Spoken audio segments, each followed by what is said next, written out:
नमस्कार, मी कीर्ती जोशी. भावार्थ हा TWJ आपली कंपनी आहे, ग्रुप ऑफ कंपनी, आणि त्याचा एक प्रोजेक्ट म्हणजे भावार्थ. तर त्याच्यामध्ये वेगवेगळे कार्यक्रम होत असतात आणि आज आपण शब्दयात्री या कार्यक्रमात इथेच भेटतोय. तर सगळ्यात प्रथम सगळे उपस्थित आहात ते सगळ्यांचं खूप स्वागत.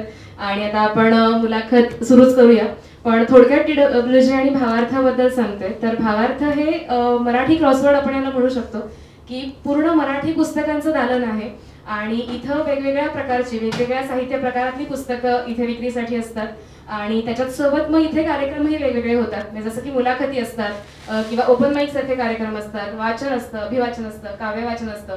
तर ह्या अशा सगळ्या कार्यक्रमांचा आनंद तुम्ही घेऊ शकता. आणि आपण 18 ते 25 या एप्रिलच्या महिन्यामध्ये एक कार्यक्रम करतोय जो बालमहोत्सव असणार आहे. मुलांसाठी खास कार्यक्रम असतील, आता सुट्ट्या सुरू होत आहेत त्या निमित्ताने. आणि त्याच्यातही वेगवेगळे कार्यक्रम, वेगवेगळे मुलांसाठी पुस्तकांचं प्रदर्शन आहे, विक्री आहे त्याची. आणि मुलांसाठी रोज 8 दिवस सलग 8 कार्यक्रम असं सगळं त्या कार्यक्रमामध्ये असणार आहे. तर आता जास्त आपण उमेश सरांबद्दलचं जे आहे, उमेश मित्र आपल्याकडे आहेत शब्दयात्री म्हणून, त्यांची माहिती आणि ह्या मुलाखतीतनं सगळा त्यांचा प्रवास आपण उलगडत जाणार आहोत. तर सकाळ प्रकाशन आणि भावार्थ यांच्यातर्फे हा कार्यक्रम आज होतोय. आणि आपलं जसं भावार्थ आहे तसंच TWJचा एक प्रोजेक्ट म्हणजेच सह्याद्री वेढा. सह्याद्री वेढा त्याच्या नावातच आहे की सह्याद्रीतले सगळे जे गड किल्ले आहेत किंवा जे सह्याद्री आहे अख्खा, तर त्यामध्ये सगळे ट्रेकिंग आणि ट्रिप्स अशा सगळं जे ऑर्गनाईज करतात. तर अमोल सर आहेत आपल्यासोबत आज, अमोल नरवणकर. तर ते आज इंटरव्ह्यू घेणार आहेत उमेश सरांचा. आणि विशाल सर आहेत, तर तेही यांच्या टीममध्ये आहेत.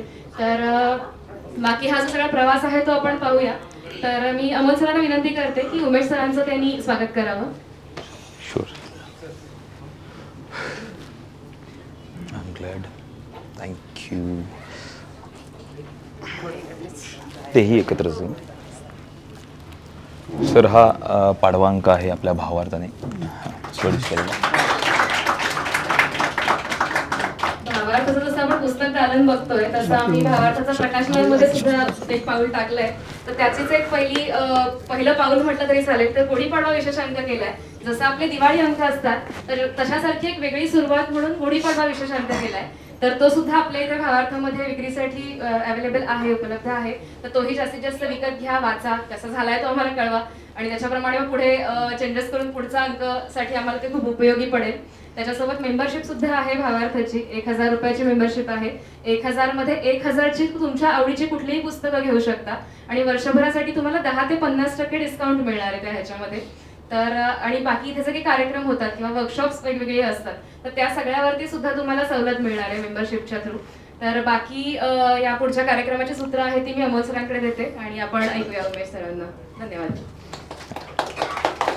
फार मी वेळ नाही घेणार तुमचा, कारण तुम्ही सगळे लोक ज्यांना ऐकायला इथे आतुर झालात आहे आपण त्यांच्याकडे वळूया. उमेश सर, खरंच तुमचं मनपूर्वक स्वागत पुणे भावार्थामध्ये. आणि तुमच्या प्रदीर्घ कारकिर्दीला एक मानाचा मुजरा.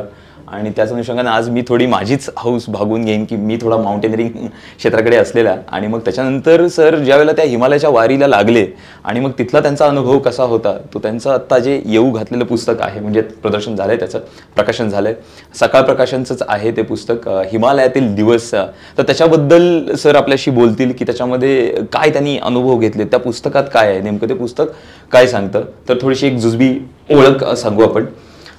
Umesh Zirpe sir, but obvious जगभरात 8,000 मीटर उंचीवरील शिखरं आहेत, 14. त्याच्यापैकी 9 शिखरं जी आहेत ती भारतीयांना करता येतात. आणि त्याच्यापैकी 8 जी आहेत ती उमेश सरांनी सर केलेली आहेत. आणि सगळ्यात मोठा त्यांच्या कारकिर्दीतला माइलस्टोन जो राहिला की जगद्विख्यात सगळ्यात उंच शिखर माउंट एव्हरेस्ट, ह्याच्यावरती सिव्हिल एक्सपिडिशन, नागरी मोहिमा असतात की सर्वसामान्य नागरिकांना या मोठ्या एक्सपिडिशनचा आनंद किंवा त्याचं एक जे पर्यटन आहे त्या अशा साहसी मोहिमांमधून करता येतं. तर ते त्यांनी सक्सेसफुली करून दाखवलेलं आहे. सो ह्या सगळ्याची एक सुरुवात जिथे झाली की उमेश सर, मग आता थोडीशी एक क्युरियोसिटी असते की 40 वर्षापूर्वी ज्यावेळेला ते खूप लहान होते आणि त्या लहान वयात त्यांचं ते संगोपन, पालनपोषण, ते कुठे राहिले, त्यांचा जन्म कुठे झाला, अशा आशेने थोडंसं सर वळूया. कारण मला थोडंसं अगदीच सुरुवातीला जायला आवडेल. एक टर्म माझ्या डोक्यात कायम असायची शाळेत जेव्हा पुस्तकातले धडे मी अनुभवायचो, तेव्हा मला असं वाटायचं की ह्या पुस्तकातले लेखक मला कधी भेटतील का. ते भेटले तर मी त्यांच्याशी कसा बोलेन, त्यांना काय काय प्रश्न विचारेन, तर त्या प्रश्नांनी सुरुवात करतो. सर प्लीज थोडंसं आम्हाला सांगा की अर्लियर तुमचं लाईफ, जे तुमचा जन्म कुठे झाला, गाव कसं आणि शिक्षण. सगळ्यात पहिल्यांदा तर मी भावार्थच्या सगळ्या टीमचं आणि येस आपल्या सगळ्यांचं मनापासून आभार मानतो. सकाळ प्रकाशनने आणि भावार्थने हा जो कार्यक्रम घेतला आहे त्यानिमित्तानं तुमच्याशी संवाद साधता येतो आहे. मला निमित्त हिमालयातलं दिवस हे पुस्तक काही महिन्यांपूर्वी प्रकाशित झालं. खरं माझी गिर्यारोहणाची सुरुवात एक खूप पूर्वी, म्हणजे मी शाळेत असताना झाली. मी पुण्यातलाच आहे आणि माझा जन्म पण पुण्यातला आहे. मी सुरुवातीला राहायला नारायणपेठेमध्ये होतो. नारायणपेठेमध्ये आमचा वाडा होता, केसरीवाड्याला अगदी लागूनच. आणि माझं सगळं शालेय शिक्षण पुण्यातल्या महाराष्ट्रीय मंडळाच्या कटारे हायस्कूलमध्ये झालं. आज त्या शाळेचा एक दुसरा कार्यक्रम आहे, हा झाला की तिकडे जायचं आहे. 100 वर्ष आमच्या शाळेला झालीत, रियुनियन आहे. तर ह्या शाळेची सुरुवात जी केली कॅप्टन शिवरामपंत दामले आणि त्यांच्या सहकाऱ्यांनी, आणि त्यांना असं कायम वाटायचं की आपले मराठी माणसं धाडस करण्यात, साहस करण्यात कुठेतरी कमी पडतात. आणि म्हणून आमच्या शाळेत खूप वेगवेगळे उपक्रम त्यांनी सुरू केले होते. म्हणजे त्याच्यामध्ये आमच्या शाळेमध्ये पोहणं सगळ्यांना कंपल्सरी होतं. टिळक रोडला जी शाळा आहे तिथं तलाव आहे आणि ते पूर्वी डालड्याचे डबे बांधून सगळ्याच वर्गाला पाण्यात ढकलून द्यायचे. थोडं हातपाय मारायला लागले की मग विहिरीत ढकलून द्यायचे. तिथं तालीम आहे, तिथं मल्लखांब आहे, आम्हाला हॉर्स रायडिंग करायला लावत होते, आम्हाला आर्चरी, हे सगळ्या गोष्टी शाळेतल्या मुलांना करायला लावत होते. आणि 1977 साली शाळेत आमच्या पहिला ट्रेकिंग क्लब सुरू झाला. मला वाटतं शालेय स्तरावरचा महाराष्ट्रातला तो पहिला क्लब असेल. आम्ही एक 60-70 मुलं त्याच्यात जॉईन झालो. खरं तर ते वय असं होतं की काही कळत नव्हतं ट्रेकिंग म्हणजे काय, गिर्यारोहण काय. पण सह्याद्रीमध्ये गडकोट किल्ल्यांवरती मनसोक्त भटकायला मिळतं, उन्हात पावसात मजा येत होती आणि जायला लागलो. एक वर्षभर भटकंती चालू होती आणि मग शाळेने जाहीर केलं की ह्या तुमच्या सगळ्या 60-70 मुलातून आम्ही 11 मुलं निवडणार आहोत आणि त्यांच्यासाठी हिमालयातले 1 महिन्याची मोहीम आहे. त्या ऐकल्यावर मी ठरवलं की आपण काही झालं तरी 11मध्ये यायचंच. मला हिमालय काय ऐकलं होतं फक्त, पण बघायचं आहे. खरं तर मी काही खूप असा तेव्हा स्ट्रॉंग होतो, काटक होतो असं काही नव्हतं. पण मी ठरवलं याच्यात यायचं. आणि माझा एक मित्र होता अय्यर म्हणून, तो लाँग रनिंग करायचा, 5000 मीटर पाहायचं. तर त्याला मी म्हटलं मला तुझ्यावर उद्यापासून प्रॅक्टिसला घे, मलाही 11 मुलांमध्ये यायचं आहे. आणि एक सुदैवाने मी त्या 11मध्ये सिलेक्ट झालो. आता पुढं होतं की त्या ट्रेकला जायचं, कारण त्या ट्रेकची 1 महिन्याचा व्हॅली ऑफ फ्लॉवरचा तो ट्रेक होता. 500 रुपये त्याचं शुल्क होतं. तर आता घरून परवानगी तर पाहिजे, पैसे तर घरचे भरणार. आता नारायणपेठेमध्ये मी राहत होतो. दुर्दैवाने माझी आई लवकर गेली आणि हे काय करतो तो घरी काही कल्पना नव्हती काय जास्त वडिलांना. तर वडिलांना मी जेव्हा सांगितलं की ह्याला जायचं आहे मला, त्यावेळेस आमच्या वाड्यातलं तर तुम्हाला माहिती पूर्वी ज्यांनी वाड्याचं आयुष्य अनुभवलं आहे ही सगळेच वाड्यातले लोक एकमेकांच्या घरात सगळे असतात. आणि वाड्यातले सगळे म्हणले नाही नाही याला कुठे पाठवतो, अजून हा पुण्याच्या बाहेर गेला नाही, एवढा लहान मुलगा. आमच्या वडिलांनी सांगायला लागले. तसं थोडं भित्रा पण होतो मी. आमच्या वाड्यामध्ये एक मारुतीचं मंदिर होतं आणि एक उंबराचं झाड आहे, त्याच्याभोवती पार आहे. तिथं मी बसायचो. त्या पाराच्या मागे एक ढोली आहे आणि तिथं असे एक सेंद्री कलरचे दगड होते. तर माझ्या आजीला मी विचारलं होतं की हे कसले दगड आहेत. तर तिने सांगितलं ते मुंजे आहेत, म्हणजे काही ब्राह्मण मुलं ज्यांची मुंज झाली पण लग्न होण्यापूर्वी काही कारणामुळे त्यांचा मृत्यू झाला तर ते तिथं असतात. आता काही वाड्यातल्या लोकांनी माझ्या अजून ज्ञानात भर घातली की ते सगळे रात्री उतरतात झाडावरून खाली. आणि मग ते माझ्या डोक्यात पक्क होतं. एकदा असं आलं की होमवर्क दिलं होतं आणि ते मी तिथं माझी आवडीची जागा होती, त्या पाराच्या भोवती मी बसायचो अभ्यास करायला. मी बसलो होतो. संध्याकाळ कधी झाली कळलं नाही आणि माझ्या लक्षात आलं की अरे हे खाली याची वेळ झाली. आणि मग मी ते दप्तर तसंच ठेवलं आणि मी पटकन घरात पाहिलो. दुसऱ्या दिवशी शाळा सकाळची होती, शनिवार होतं आणि मी घाईघाईत ते दप्तर घेतलं, तसंच शाळेत गेलो. होमवर्क काय झाला नव्हता. त्यामुळं तो रिमार्क यायचा की होमवर्क इनकम्प्लीट आहे, पालकांची सही आणा. आणि मग मी वडिलांकडे गेलो तर माझे वडील तापट होते भयंकर. त्यांनी फक्त तो रिमार्क बघितला आणि काय नाही, त्यांनी एक पट्टी घेतली आणि मारायला सुरुवात केली. मग आमची आजीमध्ये पडली. अरे म्हणली थांब जरा विचार तरी काय ते काय चुकलं, काय झालं, का केलं. मग त्यांनी थोडा ब्रेक घेतला आणि विचारलं का नाही बा होमवर्क केला. मग मी सांगितलं खरं की नाही मी घाबरलो काल असं असं झालं. तर त्यांना ते थोडं वाईट वाटलं की आपला मुलगा घाबरतोय. पण कालांतराने माझ्यामध्ये जे काही बदल होत गेले तर ते त्यांनी पाहिले आणि मला हिमालयातल्या ट्रेकला त्यांनी त्याच्यासाठी परवानगी दिली. ते म्हणजे तू काय करतो ते मला माहीत नाही, पण जे काही गिर्यारोहण करतो ते मग तो तर पूर्वीसारखा घाबरट नाही, भितरट नाही असं मला वाटतं. आणि त्याच्यासाठी म्हणून त्यांनी माझे पैसे भरले आणि मी हिमालयात गेलो. तर 78 साली पहिल्यांदा मी व्हॅली ऑफ फ्लॉवर्स गढवाल हिमालयातल्या ट्रेकला गेलो. फार सुंदर जागा आहे ती. आणि त्या ठिकाणी अजून एक झालं, 16,000 फुटांवरती शेवटच्या टप्प्यात शाळेचा आमचा झेंडा लावायचा होता. आम्ही 11 मुलं होतो. तर महिनाभर त्यावेळेसचे सगळे दिवस वेगळे होते. पिट्टू होते पाठीवर, हंटर शूज होते. 1 महिना 100 किलोमीटर चालून अक्षरशः आम्ही दमलो होतो. आम्ही स्वयंपाक बनवायचं आणि ते सगळं करताना जाड रोप होते गरवरचे, ते आम्हाला कमरेला लावायचे, कासायचे. ते शेवटच्या टप्प्यात 16,000 फुटांवरती आमच्या शाळेचा झेंडा लावायचा होता. तर आमचे 4 शिक्षक होते आमच्याबरोबर. त्यांच्यातल्या वाटून घेतली होती मुलं त्यांनी. एकाने शिरीष ते म्हणले तू जायचं. कुणीच जायला तयार नव्हतं कारण इतके दमले होते सगळे. तर मी त्याला म्हटलं बाबा तू माझ्या मागं का लागतो, माझ्यापेक्षा 9वीतली 10वीतली मुलं मोठी आहेत तर त्यांना बघ. म्हटलं काय नाही तूच जायचं. आणि शेवटी मीच एकटा राहिलो. आणि मग दुसरीची न्यायला जाणे एक शिक्षक वर आमचे चढत होते, मध्ये मी, मागे ते अशी आमची सगळी वरात निघाली चढायला. पण जसं जसं हळूहळू वरती जाऊ लागलो तसं तसं छान वाटायला लागलं. बर्फातून चालताना मजा यायला लागली आणि तो टॉप झाला. आणि पुण्यात जेव्हा परत आलो ना 1000-2000 मुलांसमोर शाळेच्या उभं केलं आणि सांगितलं की याने तो टॉप केला, आपल्या शाळेचा झेंडा लावला आहे. ते काय सगळं अनुभवायला मिळतं, ते सगळं वेगळं होतं. मग तिथून हे सुरूच झालं. त्यानंतर मी हिमालयात जाऊन बेसिक कोर्स, माउंटेनमधले ॲडव्हान्स कोर्स सगळे केले. आणि पुण्यातले युथ हॉस्टेल्स असोसिएशन म्हणून जे आहे, हसमनीस बकेट, त्यावेळेस त्यांची ब्रांच होती, तिथं मी गिर्यारोहण करायला लागलो. त्या सुमारास 1986 साली माझी आनंद पांद यांची गाठभेट झाली. गिरीप्रेमी जी संस्था ज्याच्यातनं माझं सगळं पुढचं गिर्यारोहण झालं ते 1982 साली स्थापन झालं. उषप्रभा पागे, आनंद पांद या सगळ्या मंडळींनी सुरू केलं. आणि 86ला एक खूप मोठी ट्रॅजेडी झाली गिरीप्रेमीमध्ये. त्यावेळेस मी हिमालयामध्ये माझ्या आयुष्यातली पहिली मोहीम मनाली भागात करत होतो. आणि त्यावेळेस असं काही मोबाईल येते काही नव्हते, महिना फोन नसायचा. जिथं ट्रंक कॉल तिथं आल्यावरच काय ते समजायचं. आणि आम्ही मोहीम करून मनाली जे चालून पुण्यात फोन केला त्यावेळेस कळालं की पुण्यामध्ये गिरप्रेमीतल्या काही गिर्यारोहक आणि महाराष्ट्रातले काही गिर्यारोहक असे सतोपन नावाचं खूप अवघड शिखर आहे गंगोत्री हिमालयात. आणि तिथे खूप मोठी दुर्घटना घडली आणि ते मृत्यू पावले. त्याच्यामध्ये गिरीप्रेमीचे नंदू पागे, डॉक्टर मिनू मेहता जी जाल मेहतांचा चिरंजीव, भरत मांगरे असे तिघांचा दुर्दैवी मृत्यू झाला एक समजलं. मी पुण्यात आलो, आनंद पांद यांना भेटायला गेलो. त्यावेळेस ते म्हणाले उमेश काय करतो आता. मी सांगितलं युथ हॉस्टेल्स बंद करतो. ते म्हणले अरे आता गिरप्रेमीमध्ये खूप इक्विपमेंट आहे पण मॅनपॉवर नाही, करणारे पुढची पिढी नाही, तुम्ही याल का सगळीकडं. मग अगदी आनंदाने. आणि आम्ही गिरीप्रेमी जॉईन झालो. नंतरचा प्रवास खूप वेगळा झाला की अनेक मोहिमा हिमालयातल्या जायला मिळालं. सह्याद्रीत अनेक खाता मोहिमा केल्या. आणि एक वेगळा टर्निंग पॉईंट खरं आला, पण ते मी सांगेन. पण अशी माझी सुरुवात झाली ती शाळेपासूनच झाली. आता ज्या वेळेला तुम्ही जे एक्सप्लेन करत होतात ह्या गोष्टी ज्या आहेत त्या सर्वसामान्य घरातली जी मुलं आहेत ती एक्सपिरियन्स करतात ज्यावेळेला ते गिर्यारोहणाकडे वळतात. आता ज्यावेळेला मी हे सांगतो की मी माउंटेनिअरिंग करतो, जर मी काही एक्सपिडिशन निवडले तिकडे मला जायचं आहे, सो त्याच्याबद्दल लगेच गुगलवरती माहिती अवेलेबल होऊन जाते. त्यातले धोके कळतात, ते किती डेंजरस आहेत याच्याबद्दल सगळ्या गोष्टी कळून येतात.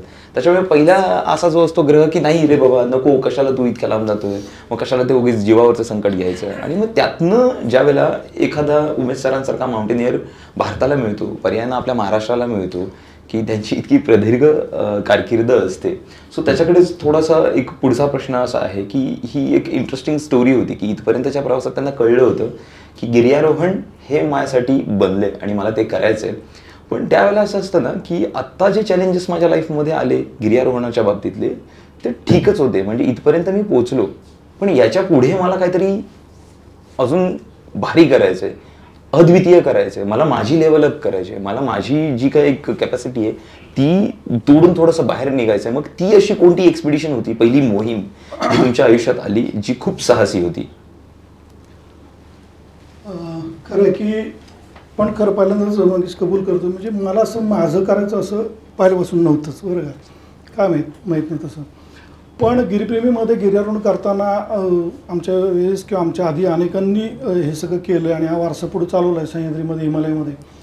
पण तरी तो का असा होता की अरे हे गिर्यारोहक म्हणजे काय कोणी सांगितलं यांना धडपडायला, कुठंतरी कडेकापारी चढतात हिमालयात जातात, वेडेपण आहे. म्हणजे लोकांचा बघण्याचा दृष्टिकोनच असा होता की काहीतरी काही गरज नाही, वेडेपण आहे. अक्षरशः सह्याद्री ज्यावेळेला आम्ही लोकांना ट्रेकला घेऊन जातो ना, सो मी एनकरेज करतो काही लोकांना, इथे बसलेल्या लोकांना अनुभव असेल त्यातला, भावार्थच्या टीमला सुद्धा, तर त्यावेळेला त्यांचं सुद्धा असं असतं की काय ट्रेकिंगमध्ये नुसतं चालत चालत डोंगरावरती जायचं, उंचावरती जायचं आणि का स्वतःला त्रास करून घेता. असं घरी बसायचं गपचूप, कुणी सांगितलं तुम्हाला नाही ते उद्योग, असा समज पूर्वी होता. आता नाही आहे, आता खूप बदललं आहे.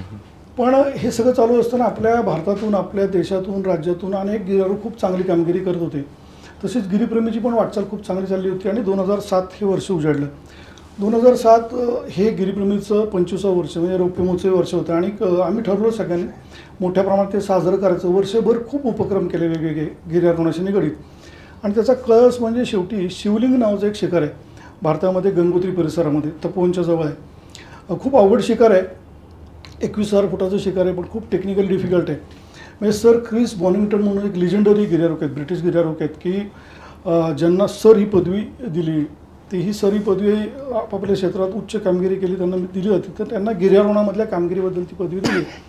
आणि त्यांनी एक पुस्तक लिहिलं आहे की त्याचे 7 खंड आहेत, की त्याच्यामध्ये त्यांना जे पर्वत भावले त्याच्यामध्ये एक खंड शिवलिंगचा आहे.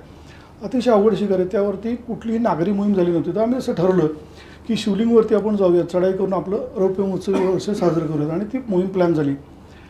2007ला शिवलिंग मोहीम यशस्वी झाली. पहिली भारतातली नागरी मोहीम शिवलिंगवर झाली आणि आम्ही सगळे पुण्यात आलो आणि असे कार्यक्रम चालू होते. त्यावेळी स्लाईड शो होता आणि एक स्लाईड शो झाला. स्लाईड शो संपल्यानंतर माझ्या ओळखीचे एक परिचित मावशी होत्या, त्या मला भेटायला आल्या आणि त्यांच्यावर त्यांचं जावई पण होतं आणि त्यांनी ओळख करून दिली की हा माझा जावई आहे. माझ्याबरोबर अविनाश कांदेकर माझ्या टीममधला एक सदस्य होता, तो आता प्रोफेसर आहे विद्यापीठामध्ये.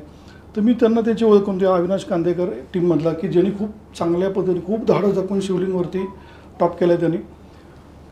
त्यांनी ओळख करून त्यांचा जावई नुकताच कुठेतरी 4 धाम यात्रा करून आला होता आणि त्यांनी सांगितलं मला हा पण हिमालयात जाऊन आला. मी तुम्हाला अगदी मनापासून सांगतो, हिमालयात तुम्ही कुठल्याही कारणासाठी जा, मग ते यात्रा असेल, पर्यटन असेल, ट्रेकिंग असेल, पीक क्लाइम्बिंग, कुठल्याही कारणासाठी जा, खूप सुंदर आहे. हिमालय एकदा आयुष्यात पाहायलाच पाहिजे, त्याबद्दल काहीच प्रश्न नाही. पण तो जावई जिथं जाऊन आला होता त्या उंचीवर आमच्या शिवलिंगचा बेस कॅम्प पण लागला नव्हता. आता झालं काय माहिती का, त्या मावशींचं मला कुठं खटकलं, खूप मला वेदना आल्या की त्या मावशींच्या दृष्टीने अविनाश कांदेकर ज्यांनी एवढं पराक्रम करून शिवलिंगचा टॉप गाठला तो आणि त्यांचा जावई जो 4 धाम यात्रा, हे दोघे एक समान होते त्यांच्या दृष्टीने, हिमालयात जाऊन आलेली माणसं. मला इतकं ते खटकलं, माझ्या मनाला लागलं अरे काय म्हणजे समाजात ह्या आपल्या खेळाबद्दल, ॲडव्हेंचर स्पोर्टबद्दल, गिर्यारोहणाबद्दल काही लोकांना माहितीच नाही आहे. आणि मग मी एक माझ्या डोक्यात वेगळा विचार सुरू, आपल्या खेळाचं ब्रँडिंग केलं पाहिजे. कारण या खेळाला आयबॉल्स नाहीत, क्रिकेट तुम्ही बघू शकता, बाकीचे खेळ डोळ्यासमोर. आता तुमच्या ह्या टर्मवरती मला म्हणजे बोलावं असं वाटलं, जेव्हापासून ठरली ही मुलाखत आणि सरांचं नाव ऐकलं आणि मी पाहिल्या गोष्टी आणि मला सांगितलं की तुला ही मुलाखत घ्यायची आहे, म्हटलं कोणत्या बेसवरती हे डिसाईड झालं की ती मुलाखत मी घ्यायची. इथे हा विचार माझ्या मनात आला होता आणि सरांनी सांगितलं त्यांच्या मावशीच्या दृष्टिकोनातून ती 2 माणसं हिमालय होऊन आलेली माणसं आहेत, तर तो त्यांनी पाहिलेला हिमालय आज आपण ऐकतोय. प्लीज. तर मग मी गिरीप्रेमीच्या मीटिंगमध्ये 2008ला सांगितलं आणि डोक्यात एक पक्का ठरवलं की आपण काय करतो, आपल्या खेळाचं ब्रँडिंग जर करायचं असेल तर आपण एव्हरेस्ट करूयात. मग एव्हरेस्ट का, तर हा पर्वत सगळ्यांनाच माहिती, कोणाला काही सांगायची गरज नाही. आणि एव्हरेस्ट हा शब्द आपण वापरतो बिरुद म्हणून, म्हणजे अमिताभ बच्चन हे अभिनयातलं एव्हरेस्ट आहे, लता दीदी गायनातलं एव्हरेस्ट, सचिन तेंडुलकर क्रिकेटमधलं एव्हरेस्ट असं म्हणतं. मग एव्हरेस्ट आपल्याकडे आहे, मग ह्याच्यावर का नाही जायचं. हा विचार जेव्हा मी मिटिंगमध्ये आमच्या मांडला त्यावेळेस आनंद पांदे होते, उषा प्रभागे होते. उषा आता एकदम एक्साइट झाल्या. पांद्यांना प्रश्न पडला कारण त्यावेळेस मी 2.5 कोटी बजेट सांगितलं. ते म्हटलं अरे ते विचार करायला 2.5 कोटीमध्ये किती मोहिमा होतील. म्हटलं हातात नाही आहेत, पण म्हटलं थांबा मी तुम्हाला समजून सांगतो. आणि मग मी नीट सांगितलं ना प्लॅन, म्हटलं हे शक्य आहे, पण ते सगळी तयारी होईपर्यंत 2011 साल उजाडलं. आणि ज्यावेळेस आम्ही एव्हरेस्टची मोहीम जाहीर केली पुण्यामध्ये त्यावेळेस त्याचं जे बजेट होतं ते 3.25 कोटी होतं. मी आता संपूर्ण एव्हरेस्टच्या प्रवासात जाणार नाही कारण खूप मोठं आहे, म्हणजे उद्या यावेळेपर्यंत ते सांगू शकेन इतक्या गोष्टी त्या एव्हरेस्टमध्ये आहेत. पण ते पुस्तकात लिहिलं आहे मी, प्रयत्न केला लिहायचा. याच्यावरती खूप चांगली फिल्म यूट्यूबवर पण मराठीमध्ये इंग्लिशमध्ये आहे. पण खूप गोष्टी घडल्या. म्हणजे एव्हरेस्टची मोहीम जी गिरीप्रेमीने केली ती खूप वेगळी होती. सर्वात ती एक चळवळ झाली होती महाराष्ट्रामध्ये आणि खूप काही घडलं. म्हणजे त्याच्या निधी संकलनापासून त्या टीमची त्या संघाची निवड होती त्याच्यामध्ये पण खूप काही घडलं, अनेक गोष्टी घडल्या आणि ही मोहीम वेगळी झाली. बघा एव्हरेस्ट पहिल्यांदा सगळ्यांना माहिती, शेर्पा तेनसिंग आणि सर एडमंड हिलरी त्यांनी 53 साली एव्हरेस्टवरती ते पोहोचले, पहिले मानवी पाऊल. पण त्यानंतर भारतातनं 1965ला इंडियन आर्मी त्यांनी केलं, ती पहिली मोहीम होती भारताची अधिकृत. आणि त्याच्यानंतर 1998ला पहिला मराठी माणूस सुरेंद्र चव्हाण, तर तोही गिरीप्रेमीचाच आहे. 1992ला खूप चांगला प्रयत्न महाराष्ट्रातून आला होता. पुण्याचे डॉक्टर कैलास डी कुलकर्णी त्यांच्या लिडरशिपखाली खूप चांगली मोहीम गेली होती. अगदी शेवटच्या टप्प्यात असताना दुर्दैवानं डॉक्टरांचं तिथं निधन झालं, 2 जण गेले आणि ती मोहीम राहिली. पण आम्ही जी मोहीम केली होती ती सर्वात मोठी नागरी मोहीम. म्हणजे माझ्या मोहिमेमध्ये 13 जण होते जे ॲक्च्युअल क्लाइम करणार होते एव्हरेस्ट. आणि ही मोहीम खूप वेगळ्या पद्धतीने यशस्वी झाली. म्हणजे 19 मे 2012 हा भारतीय गिर्यारोहणात गोल्डन दिवस ठरला, सोनेरी दिवस अशा अर्थाने, कारण एकदा नाही तब्बल 8 एव्हरेस्टच्या टॉपवरती भारताचा तिरंगा फडकला. खूप अवघड होतं ते. म्हणजे तुम्ही फक्त गुगल करा 19 मे 2012, तर त्या एका दिवशी एव्हरेस्टच्या शेवटच्या टप्प्यात 800 मीटरमध्ये 7 जणांचा मृत्यू झाला. तो डेथ झोन आहे. म्हणजे एव्हरेस्ट आहे ना, ह्याची उंची 8,848 मीटर आहे. 8,000 मीटर जो आहे ना, 8,000 मीटर तो एक बॅरियर आहे या हाय पीकमध्ये, जे मग अशी सांगितलं 14,800 आहे. तो काय आहे, तो डेथ झोन म्हणून ओळखला जातो. आणि तो यासाठी, कारण त्या ठिकाणची जी भौगोलिक परिस्थिती आहे ती वेगळी. म्हणजे 8,000 मीटर एकदा तुम्ही गेला म्हणजे 26,000 फूट. म्हणजे एव्हरेस्टची उंची किती आहे, तर मानवर करून जर आकाशात बघितलं तर ज्या उंचीला बोईंग विमानं उडतात तर तिथं टॉप आहे, एव्हरेस्टचा शिखर माथा आहे. आणि 8,000 मीटरला हवेतलं प्राणवायूतलं ऑक्सिजनचं प्रमाण जे आहे ते खूप कमी विरळ आहे, 2 ते 3%. म्हणजे आत्ता आपण सुखाने श्वास घेतो आहे कारण इथं 21% आहे, तिथं फक्त 2 ते 3%. तिथं थंडी किती आहे तर -40 ही कमीत कमी, ती -60पर्यंत व्हेरिएशन होतं. म्हणजे किती, आपल्या घरामध्ये फ्रीजरमध्ये तर आपण पाणी ठेवतो बर्फ करायचं तर -12-15पर्यंत असते, ती -40 कमीत कमी. तोंडातून फक्त असं उच्छ्वास केला तरी त्याचं बर्फ व्हायचं. आमच्याकडे शूट आहे, तिथं वारं वाहतं ताशी 100 किलोमीटरपेक्षा जास्त, 200पर्यंत, हे पूर्ण वर्षभर वाहतं. मग अशा ॲडव्हर्स परिस्थिती. आणि हे ह्या डिफिकल्टी सोडून अजून काही गोष्टी आहेत की तिथं तुम्ही पोचल्या एकदा की तुमच्या शरीरातले व्हायटल ऑर्गन्स एक कोलॅप्स व्हायला सुरुवात होतात, कारण ऑक्सिजन कमी आहे. तिथं हिमदंश कधी होतो, सेलेब्रल एवढी पल्मनरी एवढं, म्हणजे मेंदूत पाणी, छातीत पाणी कधी होऊ शकतं, आणि काही तासांमध्ये मृत्यू, असे बाकीच्या सगळ्या गोष्टी आहेत. मग अशा ठिकाणी गिर्यारोहक जातो, त्या शेवटच्या टप्प्यात तिथं राहायला लागतं त्याला डेथ झोनमध्ये. तिथं कमीत कमी शेवटचे 800 मीटर चढून खाली उतरायला 2 रात्र 3 दिवस लागतात. मग हे कसं शक्य आहे, तर हे शक्य आहे ते सप्लिमेंटरी ऑक्सिजन असतो त्याला, म्हणजे कृत्रिम प्राणवायू. म्हणजे तो असतो अक्षरशः ICUमध्ये पेशंटला असतो तसा. मग तो किती असतो, काय ट्रकभर ऑक्सिजन आहेत का, नाही, कारण ते कॅरी करायचे असतं, त्याचं वजन आहे. तुम्ही एव्हरेस्टचा जो क्लाइंबर आहे, जो चढाई करतो आहे, बुटापासून हेल्मेटपर्यंत जे काही इक्विपमेंट आहे ह्याचं वजन 12-12.5 किलो असतं. तेव्हा तुम्ही पाहताना एक पाऊल टाकलं की तो दमत असतो. आता त्याच्या पाठीवर 4-4.5 किलोचं ऑक्सिजन सिलेंडर आहे. साधारणतः 4 ऑक्सिजनचे सिलेंडर असतात आणि आमच्याबरोबर शेर्पा असतात, तेही मदत करत असतात, ते कॅरी करतात. आणि त्याचं एक मॅनेजमेंट असते. म्हणजे ऑक्सिजनचं एक सिलेंडर साधारण 7 ते 8 तास पुरतो. पण तो कसा, तो ज्याचं त्यांनी वापरायचं कसं, म्हणजे दमलो खूप, थोडं स्पीड वाढवायचा मीटरचा, दमलो नसेल तर तुम्ही तो पुरवायचा असतो आपल्याला. काही कारणानं तुमचा ऑक्सिजन संपला, पडला, काही प्रॉब्लेम झाला, 10-15 मिनटं ऑक्सिजन मिळालं तर तुमचा मृत्यू, डेथ कन्फर्म आहे. एव्हरेस्टचा रेशो तुम्ही बघितला तर 10च्या मागे एक डेथ आहे. मग ही सगळी मॅनेजमेंट, हे सगळं आहे म्हणून त्याला डेथ झोन म्हणलं आहे. तर अशा ह्याच्यात गिर्यारोहक क्लाइम करत असतो. त्यामुळे ह्या मोहिमेची प्रचंड तयारी केली. पैसे हा वेगळा फॅक्टर होता आमच्यासाठी. येस, अगदी नक्की पैसे खूप मोठे होते, पण या मोहिमेला प्रचंड लोकांनी प्रेम केलं. इतके की 8 महिन्यामध्ये संपूर्ण महाराष्ट्रातून नाही जगातून पैसे लोकांनी 5 रुपयापासून 5 लाख रुपये दिले. त्याच्यात पण अनेक प्रसंग घडले, ते मी म्हणून म्हटलं सगळं सांगायला म्हणजे वेळ पूर्ण नाही. मगाशीच त्याला मुलाखत घ्यायच्या आधी म्हटलं तू किती प्रश्न काढले. नाही, डेफिनेटली. आणि ज्या लेवलवरती आता ही चर्चा सुरू झाल्यानंतर पोहोचली, कारण एव्हरेस्टबद्दल असलेलं कुतूहल आणि त्याच्याच तोडीची ज्यावेळेला 8 शिखरं होत आहेत, ज्याच्यामध्ये धौलगिरी आहे, अन्नपूर्णा आहे, मकालू आहे, मनासलू आहे, लोत्से आहे, चोयू आहे, अशी ही जी शिखरं आहेत ती तितकीही सोपी नाही आहेत. तर सर, पुढचा प्रश्न लगेचच असा होता की तुम्ही आता ज्या गोष्टींबद्दल सांगताय, जी कथनं आता समोर येत आहेत, त्याच्यातून माझ्या डोक्यात फक्त हा एक प्रश्न येतोय की आता समोर दिसत आहेत संभाव्य धोके काय जे जीवावर बेतणार आहेत. मग त्याच्यानंतर एक आपलं मेंटल प्रिपरेशन असतं.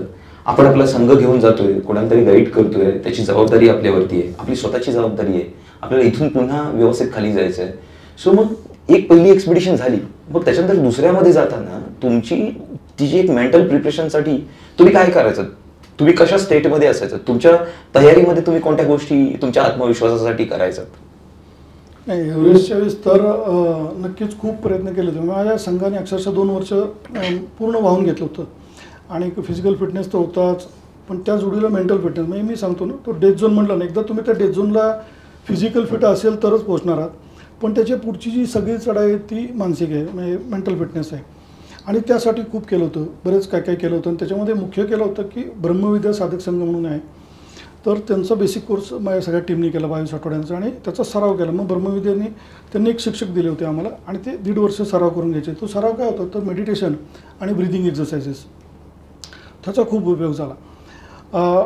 त्याच्यानंतर प्रत्यक्ष मोहिमेला आम्ही जेव्हा निघणार होतो तर त्याच्या 3 महिने आधी आम्ही दर महिन्याला वेगवेगळी सेशन्स घेतली आणि ती पण खूप महत्त्वपूर्ण होती. म्हणजे एक सेशन होतं भीष्मराज बाम, आपल्या सगळ्यांना माहिती आहे, आज नाही आहेत, पण त्यांनी जे सेशन आपल्या अनेक ऑलिम्पिकपटूंसाठी ते सेशन घेतात सायकोलॉजीचं, तर त्यांनी जे सेशन घेतलं त्याचा उपयोग झाला. त्याच्यानंतरचं सेशन घेतलं होतं ते निनादराव बेडेकरांचं. आज बेडेकर सर पण आपल्यामध्ये नाहीत, पण बेडेकर सरांनी छत्रपती शिवाजी महाराजांच्या आयुष्यातल्या ज्या काही छोट्या बारका काही घटना त्यांच्या आयुष्यात झाल्या, छोट्या होत्या, ज्या लिखित नाहीत कुठं, पण ते इतक्या वेगळ्या पद्धतीने सांगितल्या. आता शिवाजी 3 अक्षरच फक्त इतकी उत्साहदायक आहेत, ऊर्जादायी आहेत, तर त्यांच्या आयुष्यातल्या त्या गोष्टींचा प्रभाव इतका पडला मुलांमध्ये, त्याच्यातनं एक वेगळी ताकद आली. आणि शेवटच्या टप्प्यात मी एक ठेवलं होतं एक सेशन, ते होतं एक रमा काकू भट म्हणून माझ्या मित्राची आई होते, त्याही दुर्दैवाने नाही आहेत आज. त्या काय करायच्या, त्या अध्यात्मातल्या होत्या आणि त्या ज्ञानेश्वरीचं निरूपण करायच्या अगदी सोप्या शब्दात. आता खरं ते लेक्चर ठेवताना मला थोडंसं हे आलं की माझी सगळी यंग टीम आहे, त्यांना हे किती रुचेल, काय सांगणार त्या. पण त्यांनी इतक्या वेगळ्या शब्दात या सगळ्या संघाला सांगितलं. त्याने एकच सांगितलं की तुम्ही एव्हरेस्टला जाताय किंवा तुम्ही डोंगरात जाताय, तुम्ही गिर्यारोहण जाताय, तर ज्यावेळेस तुम्हाला जायचं असतं, नुसतं डोंगरात जायचं म्हटलं तरी तुम्ही इतके उत्साही असता, आनंदी असता, बस सगळं संपून जातं, तुमचं आव्हान हरपून जातं. याचा अर्थ त्या पर्वतांचं, त्या डोंगरांचं तुमचं पूर्वजन्माचं नातं आहे, ते तुमच्या आईवडिलांसारखेच आहेत, आईवडीलच आहेत. तर आईवडिलांच्या अंगाखांद्यावर तुम्ही खेळायला जातात, त्यांच्याकडनं तुम्हाला काहीच होणार नाही. ह्याचं काय परिणाम झाला सांगतो तुम्हाला. माझ्या टीममध्ये ज्यावेळेस मी सांगतो ना 18 मे हा दिवस उजाडला होता, म्हणजे 19 मेला आम्ही समिट ठरलं होतं. आता मी जे मगाशी तुम्हाला सांगितलं वर्षभर तिथं त्या हाईटला वारं होतं, त्याला जेट स्ट्रीम म्हणतात. पण वर्षातले असे काही ठराविक दिवस मे महिन्यात फक्त असतात, 10 ते 12 दिवस, की जेव्हा त्या वाऱ्याचा वेग ताशी 50 किलोमीटरच्या खाली येतो, त्याला वेदर विंडो म्हणतात. आणि त्यावेळेस एव्हरेस्टच्या शेवटच्या टप्प्यातली चढाई होती आणि ती अशी होत नाही म्हणजे आम्ही एव्हरेस्टला गेलो आणि सुरू केलं चढायला, टॉपला जातो असं नाही. खूप रोटेशन्स करावं लागतात तिथं, कॅम्प वनला यायचं, खाली यायचं, आपल्या शरीराला सवय करावं लागते, सराव करावं लागतो, ॲक्लिमेटायझेशन म्हणतात. आणि मग वेदर विंडो एकदा सापडली की ह्या दिवशी वाऱ्याचा वेग कमी आहे की मग संघ खालून सुरू करतो. 6 दिवस लागतात त्याला वर जाऊन खाली यायला. तर तशी वेदर विंडो आमची 19 तारखेची मिळाली होती आम्हाला आणि आम्ही सुरुवात केली होती. 18 मेच्या संध्याकाळी माझा सगळा संघ साऊथ कोलमध्ये म्हणजे त्या डेझ झोनमध्ये शेवटच्या तो कॅम्पवर होता. सगळ्यांचा आयुष्यात पहिला प्रसंग होता डेझ झोनमध्ये, त्याचं एक दडपण होतं. आता शेर्पांनी सगळ्यांना सांगितलं की आता तुमच्यावर सगळ्यांकडे चांगल्या क्वालिटीचा थर्मास होता की तुम्ही थोडं थोडं पाणी पिऊन घ्या, तुम्हाला चढाईला निघायचं आहे. आणि 7, 7:30ला संध्याकाळी निघतात. प्लॅन असा असतो की 12 तासाच्या चढाईनंतर सकाळी 7, 8पर्यंत शिखर माथ्यावर पोहोचायचं आणि परत खाली यायला 5-6 तास, असं 18-19 तास लागतात. तर तयारी केली होती. आता सगळ्यांना तिथं खाण्यासाठी म्हणून म्हणजे पटकन कॅलरीज मिळत यासाठी एक हाय अल्टिट्यूड एनर्जी बार्स दिले होते. ते भारतीय सैन्य दलाने करून दिले, जे सियाचीनसाठी केले जातात त्यातलेच आमच्यासाठी करून दिले होते अजून चांगल्या प्रकारचे. ते नीट राहत म्हणून ते सगळे एनर्जी बार सगळ्यांना आपला डाऊन सूट असतो जो थंडीपासून रक्षण होतं त्या अल्टिट्यूडला. तो साधारण स्पेसमध्ये जाताना जेव्हा अंतराळ घालतात तसा असतो आणि त्याचं इथं चेन लॉक होते. तर त्यांनी सगळ्यांनी आतल्या पॉकेटमध्ये ते एनर्जी बार्स ठेवले. सगळ्यांनी थर्मास ओपन केलं, शेर्पन सांगितलं, 2-2 बोट पाणी पिलं. आणि कॉमन मिस्टेक अशी झाली की थर्मास बंद करताना हे जे झाकण आहे त्या झाकणाच्या बाजूला आलेलं बाष्प आहे, वाफ, ती पुसायची कोणाच्याच लक्षात आलं नाही. आणि त्याचा परिणाम असा आला की हे झाकण बंद केल्यावर काही क्षणात ते लॉक झालं. आता हे त्यावेळेस कोणाला समजलं नाही. त्यानंतर चढाई सुरू झाली आणि प्रत्येकाला जेव्हा कधी कोणाला तहान लागले आणि पाणी प्यायची वेळ आली तर एकाचंही झाकण उघडलं नाही. आतमध्ये पाणी वाजत होतं, मी आयसॅक्सने मारलं, दगडावर आपटलं, काय उपयोग झाला नाही, एकाचंही उघडलं नाही. अशा परिस्थितीत क्लाइंब चालू होता. तो क्लाइंब चालू असताना 400 मीटर चढलं की पाटे 1-1.5 वाजता बाल्कनी नावाचं एक ठिकाण लागतं. त्याला बाल्कनी यासाठी म्हणलं कारण तिथं गेल्यावर नेपाळचा बराचसा भाग दिसायला लागतो, तिबेट दिसायला लागतं. आपल्या घरात कसं बाल्कनीत उभं राहिलं की दिसतो, तसं कुठल्या तरी पूर्वी गेल्या लोकांनी तिथं गेल्यावर ते पाहिल्यावर बाल्कनी नाव ठेवलं, तेच नाव पडलं. त्या बाल्कनीपाशी पाटे 1-1.5 वाजता माझ्या सांगितलं आनंदमाई पोचला. तो जेव्हा पोचला तेव्हा त्याला तिथं त्रास व्हायला लागला, त्याला काही समजत नव्हतं काय होतं आणि तो खाली बसला. एक 15 मिनिटानंतर त्याला खूप त्रास व्हायला लागला आणि त्याच्या शेर्पाला तो सांगत होता, पण शेर्पाला वाटलं तो दमला आहे. सुरुवातीला त्या 5-6 शेर्पाने दुर्लक्ष केलं, पण नंतर कळलं की का आनंदला काय. मग त्यांनी पाहिलं तर आनंदचा जो मास्क होता तो बिघडला होता, तेव्हा त्याला ऑक्सिजन घेताच येत नव्हता आणि तो जवळजवळ बेशुद्ध पडायला आला होता. त्यावेळेस त्या शेर्पाने काय केलं की आनंदला मारायला सुरुवात केली. म्हणजे त्याच्या अक्षरशः गालावर त्याने पंच मारायला सुरुवात, म्हणजे जवळजवळ 60-70 वेळा तरी मारलं. सगळा गाल काळाने 6 महिने होतं पुढं. तो यासाठी मारला की तो आता बेशुद्ध नाही पडला पाहिजे त्या अल्टिट्यूडला, तो जागा राहिला पाहिजे यासाठी मारला आणि त्याला जागा ठेवला. मग त्या आनंदला त्यांनी स्वतःचा ऑक्सिजन मास्क दिला आणि सांगितलं की तू तर खाली जा, मी हळूहळू येतो, माझा ऑक्सिजन नाही आहे आणि कॅम्पवर खाली जा आणि शक्यतो थांबू नका, तर तुझा चान्स गेला तू खालच्या कॅम्पला निघून जा. आनंदच्या मागोमाग माझ्या टीममधला गणेश मोरे नावाचा एक खूप स्ट्रॉंग क्लाइंबर गिरीप्रेमीतला तो येत होता. दुर्दैवाने त्याचं पण ऑक्सिजन मास्कमध्ये असंच झालं, तोही बिघडला. तर तो इंजिनियर आहे, त्यांनी थोडं प्रयोग केले, त्यांनी ती नळी कापली तोंडात घ्यायचं, पण त्याचा काही उपयोग झाला नाही. त्याच्याही शेर्पान सांगितलं तू खाली जा. ते दोघं खालच्या कॅम्पला म्हणजे डेथ झोनमध्ये जो शेवटचा साऊथ पोलचा कॅम्प आहे तिथं आले. त्यांच्या शेर्पाने सांगितलं तुम्ही आता दोघं तुमचं संधी गेली, तुम्ही सेफली खालच्या कॅम्पला. ते म्हणले नाही आमचं संघवर आम्ही तर थांबणार. काय केलं त्यांनी, तर त्यांनी आजूबाजू बर्फ गोळा करून पाणी बनवायला सुरुवात केली. त्या अल्टिट्यूडला साधारण 2 लिटर पाणी करायचं म्हटलं तरी 6-7 तास लागतात. ते काम त्यांनी सुरू केलं. इकडं माझा संघ चढत होता आणि सकाळी साधारण 8-8:30 वाजता माझ्या संघातला पहिला तिथं पोहोचला. आता हे सगळं करत असताना पाणी कोणाला प्यायला मिळालं नाही. अजून खाण्याच्या बाबतीत पण तेच झालं की सगळ्यांची एनर्जी बार जात होते आणि सगळ्यांनी इथं चेन जी बंद केली होती तिथं ऑक्सिजन मास्कचं आउटलेट येत होतं. तुम्ही फिल्म बघितली तर इथं सगळा प्रचंड गोळा झाला होता बर्फाचा कडक, कारण त्या आउटलेटमधून उच्छ्वास सगळं इथं येत होता. तर एकालाही चेन उघडता आली नाही. म्हणजे खाण्याचा आतमध्ये एनर्जी बार आहे पण काढता आला नाही, पाणी आहे पण पिता येत नाही. अशा गलित तर गात अवस्थेत सगळे पोचले आणि तिथून सगळे परत खाली आले. शेवटचा राहुल येलंगी म्हणून जो आहे तर तो खूप डिहायड्रेट झाला, कारण बॉडी डिहायड्रेट होती. आणि मी मला सांगितलं ना त्या दिवशी जे 7 मृत्यू आहेत त्यातले 2 जण डिहायड्रेट झाले, 2 स्नो ब्लाइंडनेस झालेत. हे जेव्हा परत येतो तो राहुलला काही केलं, त्याला चक्कर लागली, कॅम्प सापडत नव्हता. पण त्यांनी आम्हाला नंतर तो फक्त मनाला एकच बजावत होता. तो सांगत होता की रमा काकूंनी सांगितलं आहे की काही होणार नाही, एवढं एक वाक्य डोक्यात घेऊन तो येत होता आणि तो त्याला शेवटी कॅम्पला पोहोचला. आणि तेव्हा जे कॅम्पला आले त्याच्यानंतर त्यांना तिथं जे पाणी मिळालं, तर जे 4-4 घोट पाणी या दोघांनी केलं होतं ते त्यांना प्यायला मिळतं. त्यांना आपण नेहमी म्हणतो पाणी खूप, पाणी जीवन आहे, पाण्याचं महत्त्व किती, तर नेमकं किती महत्त्व आहे त्या माझ्या टीममधले कधी भेटले त्यांना विचारा मग तुम्हाला कळेल. तर असे प्रसंग घडले. पण मला त्यात सांगायचं होतं की ह्यातली जी संघभावना आहे याच्यासाठी जी तयारी केली होती सगळ्यांनी, यातला मेंटल फिटनेसचा प्रचंड भाग होता आणि तो करावाच लागतो अशा प्रकारचे क्लेम करायचे असतील तर. नाही डेफिनेटली, कारण ज्यावेळेला मी 6000 मीटर ज्यावेळेला ट्राय केलं आणि आमच्याबरोबर जे झालं, मला वाइंड अप करावं लागलं सेकंड कॅम्पला. अनफॉर्च्युनेटली अबाव 5000च्या आसपासच्या एका कॅम्पवरती होतो. रेस्क्यू करू शकलो म्हणून आम्ही पुन्हा आलो. आणि बट ऑब्वियस त्यावेळेला मेंटर तुम्हाला तर माहितीच आहे, भगवान चौले सर होते त्यावेळेला. So I can relate. आणि ते वाचलं असल्या कारणानं, सारखं पाहिलं असल्या कारणानं ते कळतं. तर सरांनी जो किस्सा सांगितला बॉटल बंदचा, तसंच भगवान सरांच्या एक्सपिडिशनच्या टीममधलाही एक असाच किस्सा होता सर की तो जो गॉगल असतो तो तुम्ही जेव्हा वापरायचा आणि नाही वापरायचा त्यावेळेला तो कुठे ठेवायचा, कारण ते बाष्प जाऊन त्या गॉगलवरती जमा होऊ शकतो. आणि ते ग्लेअर जर का आय गेस नसतील तिथे तर ते म्हणजे त्या हिमकणांवरून जो लाईट परावर्तित होतो त्याने आपल्याला ब्लाइंडनेस येऊ शकतो आणि मग तुमची एक्सपिडिशन तिथे सुद्धा तुम्हाला माघार घ्यावी लागू शकते. पण सर पुन्हा या तयारीमधला तुम्ही जो मोठा पार्ट सांगितलात की तो किती सूक्ष्म गोष्ट होती, त्या काकूंच्या पाशी बसणं आणि त्यांनी म्हटलेल्या त्या गोष्टीचा तो बिलीव्ह करणं, ते आपल्यात उतरवणं आणि ते स्वतःला बजावून सांगून मग ती सेव्हियर ठरते. तर तुम्ही ज्या वेळेला अशा एक्सपिडिशनसाठी तिथल्या कोणत्याही एका बेस्ट विलेजमध्ये जाता, सो तिथे राहणारी माणसं असतात. बट ऑब्वियस तुम्ही शेर्पांना म्हणजेच खूप मानता, तुमच्या पुस्तकांमधून त्यांचा गौरव होतो नेहमी आणि तुम्ही त्याच्याबद्दल लिहिता. तर हिमालयातील दिवस आणि त्या ठिकाणची ती माणसं, मग त्यांच्या जगण्यात तुम्हाला काही असे इन्स्पिरेशन, मोटिवेशनल गोष्टी किंवा त्यांच्याकडून तुम्ही काय लर्न केलं माउंटेनिअरिंगसाठी जे महत्त्वाचं होतं? खरं आहे की शेर्पा हे खरंच एक खूप वेगळी जमात आहे. कुठल्याही हिमालयातल्या मोहिमा मी म्हणेन की विदाऊट शेर्पांशिवाय पूर्ण नाही झाली. म्हणजे खूप मोठे मोठे जागतिक कीर्तीचे परदेशी गिर्यारोहक आहेत, त्यांनी अनेक पुस्तकं लिहिली आहेत किंवा काही फिल्म्स आहेत एव्हरेस्टच्या परदेशी लोकांनी केल्या. त्याच्यात त्या पाहिल्या तर तिथं खूप कमी उल्लेख असतो किंवा कधी कधी नसतो शेर्पांचा उल्लेख. पण माझं भरपूर माझ्या आयुष्यातली 25 वर्ष नेपाळमध्ये आणि एव्हरेस्ट आणि परिसरात गेली. मी खूप जवळून अनेक शेर्पांशी बोललो आहे.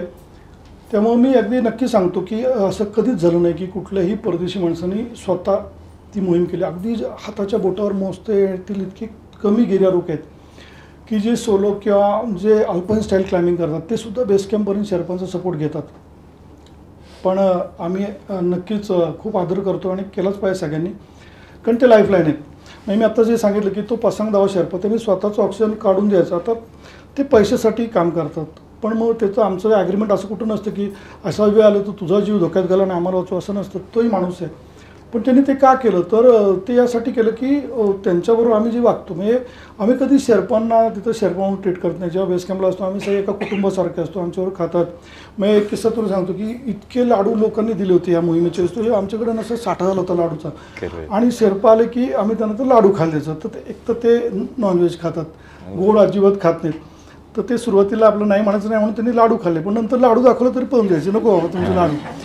तर इतकं ते आमच्या घरच्यासारखे त्यांना आम्ही वागवत असल्यामुळं त्यालाही त्या वाटायला लागले आनंद माझा भावासारखा आहे, हा जगला पाहिजे. मग त्या भावनेतनं त्यांनी त्याला ऑक्सिजन मास दिला आणि तो तिथं टिकू शकतो त्या अल्टिट्यूडला, कारण तो त्याचा जन्म तिथं झाला, त्याच्याकडे एक वेगळी फुफ्फुसांची कॅपॅसिटी आहे. तो रिस्क त्यांनी ती घेतली स्वतःबद्दल, पण आनंदला वाचवला. ह्याच्या पलीकडे मी बघितलं आहे की पाश्चिमात्य लोक त्यांना टेंटमध्ये पण आत घेत नाही. म्हणजे पूर्वी तर शेर्पा तेनसिंग एव्हरेस्ट चढण्यापूर्वी ह्या सगळ्यांचा उल्लेख कुली म्हणून करायचे. म्हणजे शेर्पा तेनसिंगनी शेर्पांना शेर्पा ही प्रतिष्ठा मिळवून दिली. तेव्हा ही वेगळी जमात आहे, काही लाखात आहेत फक्त जगामध्ये. फार 500-600 वर्षापूर्वी मायग्रेट करत मंगोलियातून आलेले आहेत तिबेटमधून. मग भारतामध्ये दार्जिलिंगच्या भागात आपल्याला बघायला मिळतील आणि नेपाळमध्ये आहेत अनेक ठिकाणी. एक वेगळी लोकं आहेत ही, आणि ह्यांच्यात पण काही खूप वेगळी म्हणजे शिखर चढाईच्या पलीकडं पण कर्तृत्वान माणसं यांच्यातली मी जवळून पाहिली. मग त्यांच्यावर मी पुस्तक लिहिलं आहे शेर्पा म्हणून, रोहन प्रकाशांनी केलं आहे. त्यात माझ्या आयुष्यात जे 14-15 शेर्पा आले आणि जे खूप वेगळं त्यांनी म्हणजे दुसरी शिकलेलं शेर्पा पण करोडो रुपयाची कंपनी तो उभी करतो, कशी करतो, कुठून इन्स्पायर होतो तो, असे खूप काही वेगळे आहेत त्यांच्यावर मी लिहिलं आहे त्याच्यात. पण मी तुझा जो प्रश्न होता तो तोच होता की ही सगळी माणसं आहेत ना, ही जशी शेर्पा आहेत तशी आपल्याकडे पण हिमालयात डोंगरात जी माणसं आहेत किंवा आपल्या सह्याद्रीमधली पण कातकरीत, ही डोंगरातली माणसं आहेत ना, ही खरंच वेगळी असतात. त्याचा अनुभव कधी तुम्ही घेतला असेल घ्या. ही खूप मनाने निर्मळ असतात, स्वच्छ असतात. आणि त्याचं कारण म्हणजे निसर्ग. मी सांगतो म्हणजे तुम्ही बघा, आत्ता आम्ही कुठल्याही ट्रेकला तो आपण सगळे अनुभव घेतो. आपण डोंगरात कुठेही गेलो आणि एखाद्या झोपडीत तो एखादा कातकरी असतो, तर पाणी पाहिजे तर आपण त्याच्या घरात शिरतो, तो आतमध्ये नेतो, तुम्हाला पाणी देतो, त्याच्याकडे जे काय खायला असेल ते पण विचारतो, खा भाकरी खा, जेवा. कल्पना करा आपण घरात फ्लॅटमध्ये आपल्याकडे कोणतरी बाहेरनं एखादा अनोळखी माणूस आला, तो म्हणतो पाणी द्या, मला भूक लागली, आपण त्याला घर पण घेणार नाही पटकन. पण हे खूप वेगळं आहे, ह्याचा अनुभव आम्ही घेतो. ही वेगळी माणसं असतात डोंगरातली आणि खूप प्रामाणिक आणि खूप सच्ची माणसं असतात सगळी. नक्कीच त्या माणसांकडनं आपण शिकत असतो, कारण सह्याद्रीमध्ये आम्हालाही असे एक्सपिरियन्स आलेत किंवा आम्ही काही मोजके हाताच्या बोटावर मोजण्या इतके जे ट्रेक केलेत ह्याच्यामध्ये हिमालयामध्ये. सो तिथेही त्या माणसांबद्दल एक छान अनुभव आला, ती स्मरणात राहिली. ते मित्र बनले आमचे, ते जसे आमच्याशी वागतात, बोलतात. सो एक प्युअर पर्पज नसतो तिथे. त्याच्यातच फक्त एक मला ॲडिशनच आहे, म्हणजे हिमालयातलं दिवस हे जे पुस्तक आहे म्हणजे सकाळ प्रकाशांनी केलं आहे, तर हे थोडं वेगळं आहे. म्हणजे हिमालयातल्या मोहिमांवर नाही. काय आलं की काय मी मोहिमांबद्दलच लिहित होतो. म्हणजे एव्हरेस्ट झालं, मग त्याच्या पुढे सगळ्या 18 मोहिमा झाल्या. तर एकदा मला सम्राट फडणीस सकाळची संपत्ती सम्राटजी मला म्हणाले, उमेश अरे तुमचं हे सगळं साहस खूप लिहितोच तुम्ही, पण ते सोडून हिमालय दुसरं आहे का नाही. म्हटलं असं कसं सम्राटजी, हिमालय खूप वेगळा आहे. म्हणजे हिमालयामध्ये इतक्या अनेक गोष्टी आहेत. हिमालयातले पशुपक्षी वेगळे आहेत, हिमालयातले वृक्ष वेगळे आहेत, हिमालयातली फुलं वेगळी, तिथली माणसं, चालीरीती प्रत्येक भागातल्या वेगळ्या आहेत, तिथले पर्वत वेगळे आहेत, तिथं असलेल्या गूढ कथा वेगळ्या आहेत, तिथं यतीबद्दलच्या गोष्टी, इतक्या गोष्टी आहेत की ज्याचं कुतूहल माणसांना खूप आहे. तर हे मी 25-30 वर्षात अनेक अनुभवलं आहे. तर ते म्हणले ठीक आहे, काय हरकत नाही, तू ह्याच्यावरती लिहायला लागला. मग सप्तरंगमध्ये ती मालिका चालू झाली आणि ती लोकांना आवडत गेली. आणि मग ती आवडत गेल्यावरती सप्तरंगमध्ये थोडी मर्यादा होती शब्दांची, 800 शब्द लिहायचे होते. मग ते म्हणायचं पुस्तक करूयात का, म्हणलं नक्की. आणि मग हे पुस्तक झालं. तर हे पुस्तक खूप त्या अर्थाने वेगळं आहे, कारण यती खरोखर आहे का नाही लोकांना प्रश्न आहे. म्हणजे मी माझ्या लेखात पण मी नाही असं पण म्हणलं नाही, पण आहे असं म्हणलं नाही, पण नाही आहे बरं का, नक्की. पण ह्याचं इतकं गुढ आहे की ह्याच्यावर करोडो रुपये खर्च आलेत ब्रिटिश लोकांनी संशोधन करण्यासाठी, एक्सपिडिशन केल्यातून कारण तसे भास झालेत लोकांना. आणि हिमालयात गेलं की काय होतं, एकदा ऑक्सिजन कमी होतं, म्हणजे 12-14,000 फुटाच्या वर गेलं की ऑक्सिजन लेवल कमी होती, हेल्युसिनेशन होतं, भास होतात वेगवेगळे. तसे भास झाले. आता एका मोठ्या माणसाला जर एखादा भास झाला आणि त्यांनी जर ते लिहिलं तर त्याच्यावर लोक विश्वास होतं. तसं घडलं पूर्वी. आणि मग यती आहे असं म्हणायला लागले. म्हणजे एव्हरेस्टच्या ट्रेक रूटवर नामचे बाजार म्हणून एक गाव आहे, तर त्या ठिकाणी गेलं तर तिथं एका मॉनेस्ट्रीमध्ये यतीचं स्कल म्हणून एक कवटी दाखवतात. ते अगदी अंधारात ठेवलेले आहे आणि मग त्याचे $5 तुम्हाला भरावे लागतात. आणि जपानच्या संशोधकाने सांगितलं तुम्ही म्हणाल तेवढे पैसे देतो, आम्हाला ते द्या, आम्ही याच्यावर संशोधन करतो. त्या लोकांनी दिलं नाही. पण ते त्याचं नाही आहे, ते एका मोठ्या अस्वलाचं आहे. आता अस्वलं हिमालयात आहेत, मग ती कुणाला तरी दिसली असतील. आणि एकदा काय होतं की आपणच चालतो बर्फामध्ये आणि आपल्या बुटाचा ठसा होतो आता तो ठसा काय होतो, वारं सुरू झालं तर तो ठसा अजून मोठा होतो आणि मागून दुसरा आला क्लाइंबर, तो बघतो अरे बापरे एवढा मोठा ठसा. आणि त्यांनी तसं चित्र घेतलं आयसेक्स ठेवून खूप मोठे गेले लोकांनी आणि ते पब्लिश झालं आणि तो यतीचा ठसा आहे म्हणून प्रूव्ह झालं. पण मग नाही तरी कसं म्हणायचं, कारण हिमालयातले अनेक भाग अजून असे आहेत की जिथं अजूनही माणूस पोचला नाही आहे. म्हणजे कंचनजंगा मोहीम आम्ही 2019मध्ये केली, जे जगातलं 3रं उंच शिखर आहे. त्या कंचनजंगाच्या 120 ग्लेशियरमध्ये अजूनही मानवी पाऊल पडलं नाही. असू शकतो तिथं असं. तर हे असं सगळ्या गोष्टी या पुस्तकात आहेत. एक नेपाळमध्येच मनांग मस्तांग म्हणून परिसर आहे, तिथं काही वेगळ्या प्रथा आहेत. तिथं माणूस मेला की आपल्याकडे कसं त्याचा अंत्यसंस्कार वेगवेगळ्या पद्धतीने होतात, दहन होतं, दफन होतं काय. तिथं माणूस मेला की त्याचे तुकडे तुकडे करतात अक्षरशः आणि ते तुकडे करून एक जागा त्यांची ठराविक, तिथं ते तुकडे आणून ठेवतात आणि ते बघायला सगळे अगदी लहान मुलांसकट सगळे गोळा होतात, मग त्यांना दाखवतात आणि मग ते खायला गिधाड येतात. आता त्याच्यामागची भावना कसे बुद्धिस्ट लोक आहेत, त्यांची भावना अशी आहे की बुद्ध धर्मात की प्राणी मात्र जगतात, तर गिधाड ही जात नष्ट होत, त्यांचं खायचं कमी झालं आहे, ते जगली पाहिजेत. तर त्यांचे मग हे वाया जाणार जाळून आणि हे करून, तर त्यांचं ते पोटासाठी अन्न आहे आणि ते सगळं आपल्या पुढचे लहान पोरांनी पण बघायचं, कारण त्या पिढीला पण कळायला पाहिजे हे असं करायचं पुढं. ती प्रथा आहे, तर ती पाहिल्यामुळे आम्ही पण दचकलो जरा पाहिलं. अशा गोष्टी आहेत, खूप वेगवेगळ्या अद्भुत गोष्टी. एक गाव आहे आपल्या हिमाचलमध्ये, तर मला म्हणून गाव आहे, तर तिथं तुम्ही गेलं तर तुम्हाला आधी पूर्वी एंट्रीच नव्हती, आता देतात, पैसे घेऊन एंट्री देतात. ठराविक रस्त्याने चाललं, ठराविक रस्त्याने बाहेर यायचं, कुठं हात लावलं तर 5,000 रुपये दंड. त्या गावातली लोक म्हणतात आम्ही भारतात नाही, ते म्हणतात आमचा वेगळा देश आहे. त्या अलेक्झांडरचे पूर्वज मानतात स्वतःला, तेव्हा ते येऊन तेव्हा राहिले, ते तिथंच राहिले, त्यांचं सगळंच वेगळं आहे. ते भारत सरकारवर अवलंबून नाहीत. भारतात गाव आहे हिमाचलमध्ये, बघण्यासारखे, कधी योग आला तर बघा.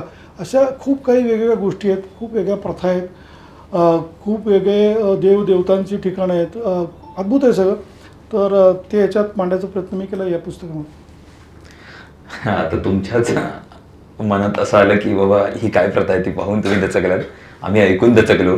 आणि थोडा विचार करून पहा की आपल्याकडे आपल्या प्रियजनांचं पार्थिव असं ठेवलंय घरी आणि त्याची प्रथा असेल तर का, तर बेट ऑफ बेस मग त्यांची ती एक धारणा राहते आणि ते आपल्याला मिळतं. आपण ज्यावेळेला इतकं ट्रॅव्हल करतो किंवा टुरिझममध्ये गिर्यारोहण हा असा प्रकार आहे की जिथे आपल्याला इच अँड एव्हरीथिंगची व्हॅल्यू कळते. त्याच्यामुळे त्याच्यामधले जे अनुभव आहेत तर त्यांच्या मुखातून ज्यावेळेला आता आपल्यापर्यंत पोहोचतात तर ते कळतंय आपल्याला की त्यांनी ते किती जवळून अनुभवलंय. पण तरीही ना माझ्या डोक्यात एक मगाचपासून प्रश्न फिरत होता, पण त्याच्यामध्ये तुम्ही थोडंसं तुमच्या सगळ्यात मोठ्या एक्सपिडिशन बद्दल सांगितलं बरं का. मगाशी एव्हरेस्टच्या बद्दल सर जे सांगत होते ती भारतातील सगळ्यात मोठी सिव्हिल एक्सपिडिशन होती आणि ती आपल्यामध्ये म्हणजे सगळ्यात त्यातला तो एक ग्रेट माइलस्टोन असा राहिला आहे. पण दुसरी अशी गोष्ट आहे, कांचनजुंगाच्या बद्दल सर म्हटले आणि ती मोहीम पण त्यांनी हाती घेतली होती, पण त्याचा डेथ रेशो आणि एव्हरेस्टचा डेथ रेशो ह्याच्यात जर का कम्पेअर केलं तर मला असं वाटतं कांचनजुंगा थोडा जास्ती डेथ रेशो आहे आणि ती मोहीम तुम्ही हाती घेतलं. आणि ती मोहीम ज्या वेळेला तुम्ही बेसवरून कंडक्ट करत होतात तर त्या मोहिमेचा एक किस्सा मी पुस्तकात वाचलाय. ज्या वेळेला समिट डे आहे आणि तुमची टीम वरती आहे, तुम्ही वॉकीवरती त्यांच्याशी कनेक्टेड आहात आणि भूषण सरांचा तुम्हाला तो वॉकी खाण आणला आणि समिट समिट समिट हे 3 शब्द ज्या वेळेला तुम्ही ऐकलात तर त्यावेळेला नक्की तुमच्या मनात काय चालू होतं, म्हणजे त्याच्या बॅकग्राऊंडमध्ये बऱ्याच गोष्टी होत्या, सो त्याच्याबद्दल तुम्ही काय सांगाल? नाही, काय झालं, आम्ही 2012मध्ये एव्हरेस्ट केला आणि एव्हरेस्ट करून पुण्यात परत आलो. त्यावेळेस भरपूर कार्यक्रम झाले आणि मग लोक विचार लागले की काय बाबा आता एव्हरेस्ट झालं का, संपलं का गिर्यारोहण झालं, जगातलं सगळ्यात उंच शिखर. म्हणलं नाही, असं नाही, आता तर खरी सुरुवात आहे. आणि ती सुरुवात अशी होती की जसं मगाशी सांगितलं मगाशी की 14 शिखरं आहेत अशी जगामध्ये जी 8,000 झोनच्या वरती आहेत, 8,000 मीटरपेक्षा उंच. या 14चा एक अष्टहजारी शिखरांचा समूह आहे, ज्याला 48,000 म्हणून राहतात. आता या 14वरती चढाई केलेले गिर्यारोहक जगामध्ये एक 50च्या आसपास आहेत, त्यात एकही भारतीय नाही आहे. तर आम्ही एक स्वप्न पाहिलं की या सगळ्यांवरती आपण चढाई करायची. मग सगळ्यांवरती करायची म्हटलं तर सगळीत आत्ता भारतीयांना ओपन नाही, त्यातली 5 जी आहे ती POKमध्ये म्हणजे पाक ऑक्युपाईड काश्मीरमध्ये आहेत, तर ती आपल्याला भारतीय म्हणून बनली. मग उरलेली 9 आहेत तर ह्याच्यावरती जायचं आणि मग ते ठरलं. आणि हे स्वप्न सुरू झालं 12 नंतर 13मध्ये आम्ही लोत्से, जगातलं 4थं उंच शिखर आहे, अतिशय कठीण आहे, एव्हरेस्टला लागू नये, त्यामुळे ती जोड मोहीम केली एव्हरेस्ट आणि लोत्से, ती सक्सेसफुल झाली. 14मध्ये मकालू केलं. मकालू एक अत्यंत अवघड शिखर आहे, जगातलं 5वं उंच शिखर आहे, ती मोहीम यशस्वी झाली. त्याच्यामध्ये पण खूप काही गोष्टी घडल्या. 15मध्ये नेपाळमध्ये खूप मोठा भूकंप झाला, त्यामुळे मी सगळी टीम घेऊन तिथं आम्ही रिलीफचं काम केलं 15 दिवस. आणि 16मध्ये आम्ही 2 शिखर मोहिमा केल्या जोड, एक धवलागिरी आणि एक चोयू. त्यातलं चोयू तिबेटमध्ये 6वं उंच शिखर जगातलं, धवलागिरी 7वं उंच शिखर आहे. ह्या दोन्ही मोहिमा यशस्वी झाल्या. मकालू जे मी मगाशी म्हणलं त्या मकालूवरती माझ्या टीममधला आशिष माने हा पहिला भारतीय ठरला चढाई करणारा. धवलागिरीवरती प्रसाद जोशी माझ्या टीममधला आहे, कॉस्ट अकाउंटंट आहे, तो पहिला भारतीय ठरला. चोयू धवलागिरी दोन्ही सक्सेसफुल झाले. 17मध्ये माउंट मनासलू जगातलं 8वं उंच शिखर आहे, ती मोहीम पण यशस्वी झाली. आणि 18मध्ये आम्ही ब्रेक घेतला कारण आम्हाला 19मध्ये कंचनगा करायचं होतं. तर कंचनगा परत एकदा मला मोठी टीम घेऊन करायचं होतं आणि ती तयारी केली. आणि ती मोहीम थोडी वेगळी होती, म्हणजे इको एक्सपिडिशन म्हणून केलं. त्याच्यामध्ये खूप काही केलं आम्ही. काही पर्यावरणासाठी उपयुक्त संशोधकांना लागणारे काही नमुने गोळा केले, अगदी 2000 मीटरपासून 8000 मीटरपर्यंत. तर त्या मोहिमेची प्रचंड तयारी केली, पण त्या मोहिमेमध्ये खूप वेगळं घडलं. म्हणजे कधीच एका शिखराशी दुसऱ्या शिखराशी तुलना आपण करू शकत नाही. पण थोडं सांगण्यासाठी आता प्रश्न विचारला की एव्हरेस्ट काय, तर होय, एव्हरेस्टवर आजपर्यंत साधारण 8,000 लोक आजपर्यंत चढाई केली. पण कंचनजंगा ज्यावेळेस आम्ही केलं तर 2019पर्यंत कंचनजंगावर फक्त 360 लोक पोहोचली होती. खूप अवघड शिखर आहे, एव्हरेस्टपेक्षा 25 पट अवघड आहे, खूप रिमोट आहे. त्या ठिकाणी तिथले चॅलेंजेस वेगळे आहेत. मग मी ती तयारी केली, 10 जणांचा संघ केला आणि ती मोहीम झाली. परत तेच आहे की त्याचं सगळं सांगायचं म्हणजे परत खूप वेळ लागेल, म्हणून त्यात कुठंच जात नाही. त्याचंही पुस्तक केलं आहे. पण कंचनजंगामध्ये ज्या दिवशी समिटवर माझा संघ पोहोचला आणि मला भूषणचा फोन आला, ते सगळं ऐकलं तरीसुद्धा मला एक क्षणसुद्धा त्याचा आनंद घेता आला नाही, कारण खूप गोष्टी घडल्या. म्हणजे माझ्या संघातले 10 जण समिटवर आहेत आणि त्याच वेळेस आपल्या भारतातून पश्चिम बंगालमधून वेस्ट बेंगॉलमधून 5 जणांचे वेगवेगळे होते ते सगळे, पण 5 जण तिथं क्लाइंब करायला आले होते. ते दुसऱ्या टीममधून होते आणि त्यातले 2 जण मृत्यूशी झुंज देत होते.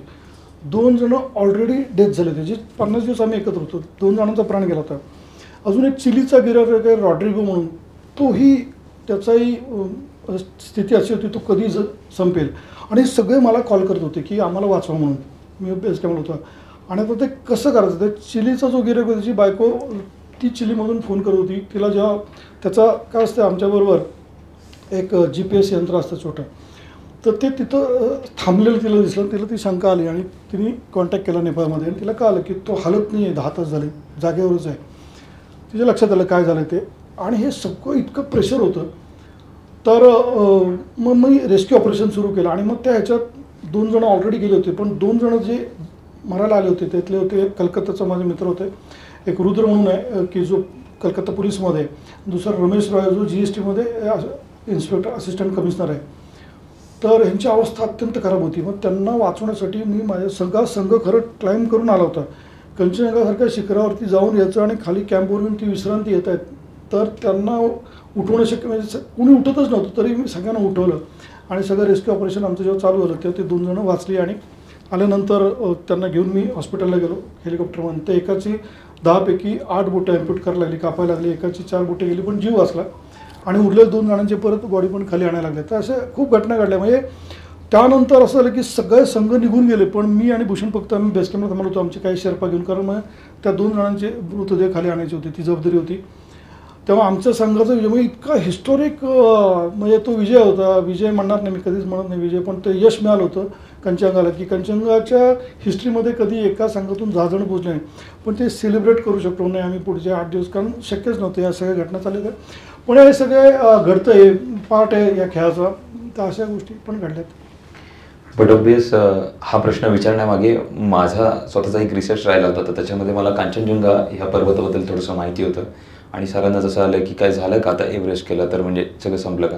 तर माउंटेनिअरिंग कधी संपत नसते. जगातलं सर्वोच्च शिखर कोणतं असेल, सगळ्यात कठीण कोणतं असेल, सर्वात सुंदर कोणतं असेल, हे वेगवेगळे क्रायटेरिया असू शकतात. आणि प्रत्येक पर्वत करण्यापाठीमागे सरांचा एक वेगळा परसेप्शन असेल, माइंडसेट असेल. त्यांना कोणत्याही कारणासाठी तो माउंटेन आवडू शकतो. तर आपण असं नाही म्हणू शकत तो त्याच्यासाठी होत असेल. आणि नाही, पण तू जे आत्ता विचारलं मी हाच धागा घेऊन सांगतो की ठीक आहे आम्ही एव्हरेस्ट केलं, दिलीपने आम्हाला सगळ्यांना ब्रँडिंग करायचं स्पोर्ट्सचं, ते गरजेचं होतं. आज त्यामुळे गिर्यारोहण, ॲडव्हेंचर स्पोर्ट्स खूप मोठ्या प्रमाणात वाढलं आहे कल्चर. पण तुम्हाला सांगतो की अगदी जबाबदारीने सांगतो की आज अशी स्थिती आहे की 100 जण जर एव्हरेस्ट क्लाइंब करत असतील त्यातली 96 जण 6000 मीटरचं पीक करू शकणार नाहीत, अशी स्थिती आहे. एक वेगळं वातावरण सुरू झालं आहे, त्याच्यात मी जात नाही. पण आपल्या भारतामध्ये अजूनही अशी अनेक शिखरं आहेत 6000 मीटर, 7500, 7000 मीटर की जी इतकी कठीण आहेत. म्हणून म्हटलं कुठल्या एव्हरेस्टचं ग्लॅमर राहणारच आहे, त्याचे चॅलेंजेस राहणारच आहेत. तो वेगळाच आहे, कारण त्याचा उंची दुसरं कोणी घेणारच नाही. 8000 मीटरवरचा अनुभव घ्यायचा तर तिथंच जायला लागेल, त्याचे चॅलेंजेस वेगळेच आहेत. पण इतकी काही अवघड शिखरं आहेत की ती टेक्निकली क्लाइम्बसाठी एव्हरेस्टपेक्षा टफ आहेत. म्हणजे ज्याचं उदाहरण म्हणजे मेरू. म्हणजे मागच्या वर्षी मी मेरू शिखर जे गेलं ते भारतात आहे की ज्याच्यावर एवढ्या वर्षात म्हणजे लाखो वर्षात कुणीच चढू शकलं नव्हतं त्या वेस्ट फेसनी. त्यावरती गिरप्रेमींनी मोहीम केली आणि पहिला भारतातला नाही जगातला पहिला ॲसेंट म्हणजे पहिली चढाई मेरूची झाली. खूप अवघड शिखर ज्याचं वर्णन पुराणामध्ये आहे की मेरू पर्वताची रवी करून जे अमृत मंथन झालं तोच मेरू शिखर खूप कठीण आहे. ती मोहीम झाली आणि त्याचा आता दुसरा ईस्ट फेस यावर्षी आम्ही करणार आहोत. मंदार नावाचं शिखर आपल्या गढवाल हिमालयामध्ये ते पण असंच आहे. खूप आवड आहे त्याच्यावरती. पहिली भारतीय 6400 मीटर उंच आहे पण भयंकर कठीण आहे. म्हणजे त्या संघामध्ये ज्यांनी एव्हरेस्ट केलं आहे कंचनजंगा केला अशी सगळे माझे ते म्हणले अरे मामा ते काहीच नाही हे इतकं अवघड आहे. तर कुठल्याही शिखराचं आणि परत काय होतं म्हणजे तुम्ही म्हणजे हा एखाद्या शिखरावरती चढाई करतो त्यावेळेस हवा खूप चांगली आहे सगळं अनुकूल आहे तर त्याचं व्यवस्थित होतं. त्याच शिखरावरती त्याच रूटनी मी जेव्हा चढतो ना एकदम हवा खराब असेल तर ती चढाई माझ्यासाठी वेग घेऊन जाते. तेव्हा गिर्यारोहण खूप वेगळं आहे. हा जो खेळ आहे हा खूप वेगळा आहे परिस्थितीवर अवलंबून असतो पण प्रत्येक शिखराचं आपलेपण वेगळं आहे आणि त्याप्रमाणे ती चढाई होत असते. नक्कीच. आणि हा कांचनजंगाचा तुमचा जो एक एक्सपिरियन्स राहिला तो मी लाईफ लेसन मानतो. म्हणजे सगळ्यांनाच वाटेल की एका बाजूला त्यांचं यश असं दिसत होतं की एवढी साहसी ही मोहीम 10 लोक टीममधली ते सर करतात. तिकडे 2 डेथ्स झाल्यात की सरांवरती अजून जबाबदारी रेस्क्यू करायची आणि त्यांची फॅमिली ज्याला घरातून तो GPS पाहत असतात की बाबा ह्याची प्रोग्रेस कुठपर्यंत पोहोचली. सो आपण रिलेट करू शकतो की त्यांच्या मनात त्यावेळेला काय चाललं असेल. आणि त्याहीपेक्षा मोठं प्रेशर ज्यावेळेला ती मोहीम हँडल करणारा जो एक माणूस असतो त्या बेसवरून तो ती नियंत्रित करत असतो आणि तो लीडर असतो तर त्याच्यावर ती सगळ्यात मोठी जबाबदारी असते. तर एकच मिनटं आपण प्रेक्षकांना पण काही प्रश्न आहेत. येस मी त्याच्याकडेच वळत होतो म्हणून म्हटलं अगदीच शेवटचा एक माझ्यासाठीचा प्रश्न विचारतो आणि मग आपण तुमच्याकडे वळूया. फक्त की माझ्यासारखा एखादा माउंटेनियर जो येऊ पाहतोय या सगळ्यात त्याला तुम्ही एक काय सल्ला द्याल? सल्ला नाही म्हणणार मी पण मी सगळ्यांनाच असं आवाहन करेन या निमित्ताने की मी आत्ता सांगितलं ते सगळं विसरून जा. कारण हे एक्स्ट्रीम आहे म्हणजे एव्हरेस्ट क्लाइम्बिंग 8000 किंवा मेरू मंदा हा ॲडव्हेंचर स्पोर्ट्स आहे. ह्याच्यामध्ये ज्यांना यायचं आहे त्यांचं स्वागत आहे पण त्यासाठी वेगळं ट्रेनिंग करावं लागतं. मग एखादा ॲथलीट कसं ट्रेनिंग करतो ऑलिम्पिकसाठी तसं हार्डकोर ट्रेनिंग आहे त्याला तसं फिटनेस करावं लागतं आयुष्य द्यायला लागतं आणि मग तुम्ही ह्याच्यात आनंद घेऊ शकता. पण आम्ही जे हे सगळं करतो आहे ह्याच्यामागं अजून एक मोठी विजन आहे ती म्हणजे सगळ्यांनी साहस करावं यासाठी खरं गिरीप्रेमी धडपडते. आणि ते म्हणजे काय सगळ्यांनी साहस करणं म्हणजे प्रत्येकाने आयुष्यात मग इथं जमलेला प्रत्येकजण साहस करू शकतो कुठल्याही वयात करू शकतो ते करावं. आणि ते करायचं म्हणजे कुठंतरी थोडी तुम्ही डोंगरावरती चढाई उतराई करायला जा आणि मग बघा काय मिळतं. बरं जेव्हा आम्हाला विचार तुम्हाला वर टॉपवरला गेल्यावर काय मिळालं आता खरं सांगू का तुम्हाला मी इथं 2 तास बोललो तरी सांगू शकत नाही काय मिळालं. तर सांगता वरून मग ते जग खाली होतं सूर्य जवळ दिसला ते सांगायला ठीक आहे पण तेव्हा घाबरलेलं असतं का आता जिवंत खाली परत जायचं ही भावना असते. पण टॉपवरती गेल्यावर काय मिळतं याचा अनुभव जर घ्यायचा असेल तर तुम्ही ना एखाद्या छोट्या पर्वतावरती जा कुठेही जा एखाद्या किल्ल्यावर जा एखादी छोटी टिकडी चढा ज्यावेळेस तुम्ही ते प्रत्यक्षात तुम्ही तुमच्या हातापाणी सोडून जाल ते चढताना थोडा त्रास होईल अंग दुखेल पण वर पोचल्यावर तुम्हाला जे समाधान मिळणार हे मी करू शकलो किंवा करू शकले तो कॉन्फिडन्स तो आनंद आहे ना तो तुम्हाला बदलून टाकतो. ती जी भावना आहे ना ती माणसाला बदलवते आणि त्याच्यासाठी साहस करा. मी सांगू का म्हणजे आपल्याकडचं जे कल्चर आहे याच्यामध्ये काय आपली जडणघडणच जपत केलेली आहे. लहानपणापासून आपल्याला जपतात अरे हे करू नको ते करू नको असं थंडी आली आजी म्हणते हे बा नको त्याला कानटोपी 2 घाला पावसात नको पाठवू भिजेल सर्दी होईल सायकल नको चालू पडेल असं करत मोठं अभ्यास तर भरपूर करतात मुलं काय म्हणजे तर अभ्यासच करत असतात सारखे. मग आता तुम्ही कुणाला विचार किती टक्के मार्क आहेत तर 90 आता 99.99 सांगतात म्हणजे एवढी रेस आहे. आणि मग हीच मुलं मोठी झाली की ह्यांच्याकडनं हेच पालक अपेक्षा करतात की आता जरा काय तर तू बोल्ड डिसिजन घ्या धंद्यात धाडस दाखव चांगलं करते कुठून आणायचं काय धाडस काही विकत मिळत नाही. आणि आपण पाहतो की मनुष्य आहे चूक होती कुठे बिझनेसमध्ये काहीतरी चूक झाली कुठं काम करताना चूक झाली अगदी नवरा छोटं काय झालं तरी माणूस डिप्रेशनमध्ये जातात टोकाची भूमिका घेतात. मग बाहेरच्या जगात काय बरं असं चालतं एकटी माणसं किती साहस करतात. म्हणजे एव्हरेस्टच्या तयारीसाठी 2011मध्ये मी भूषण आधी एव्हरेस्टच्या रूटवरती गेलो. अलीकडे एक लुबुची म्हणून ठिकाण आहे 16,000 फुटांवरती तर एक छोटं हॉटेल आहे. आम्ही रात्री बसलो होतो आम्ही जेवत होतो.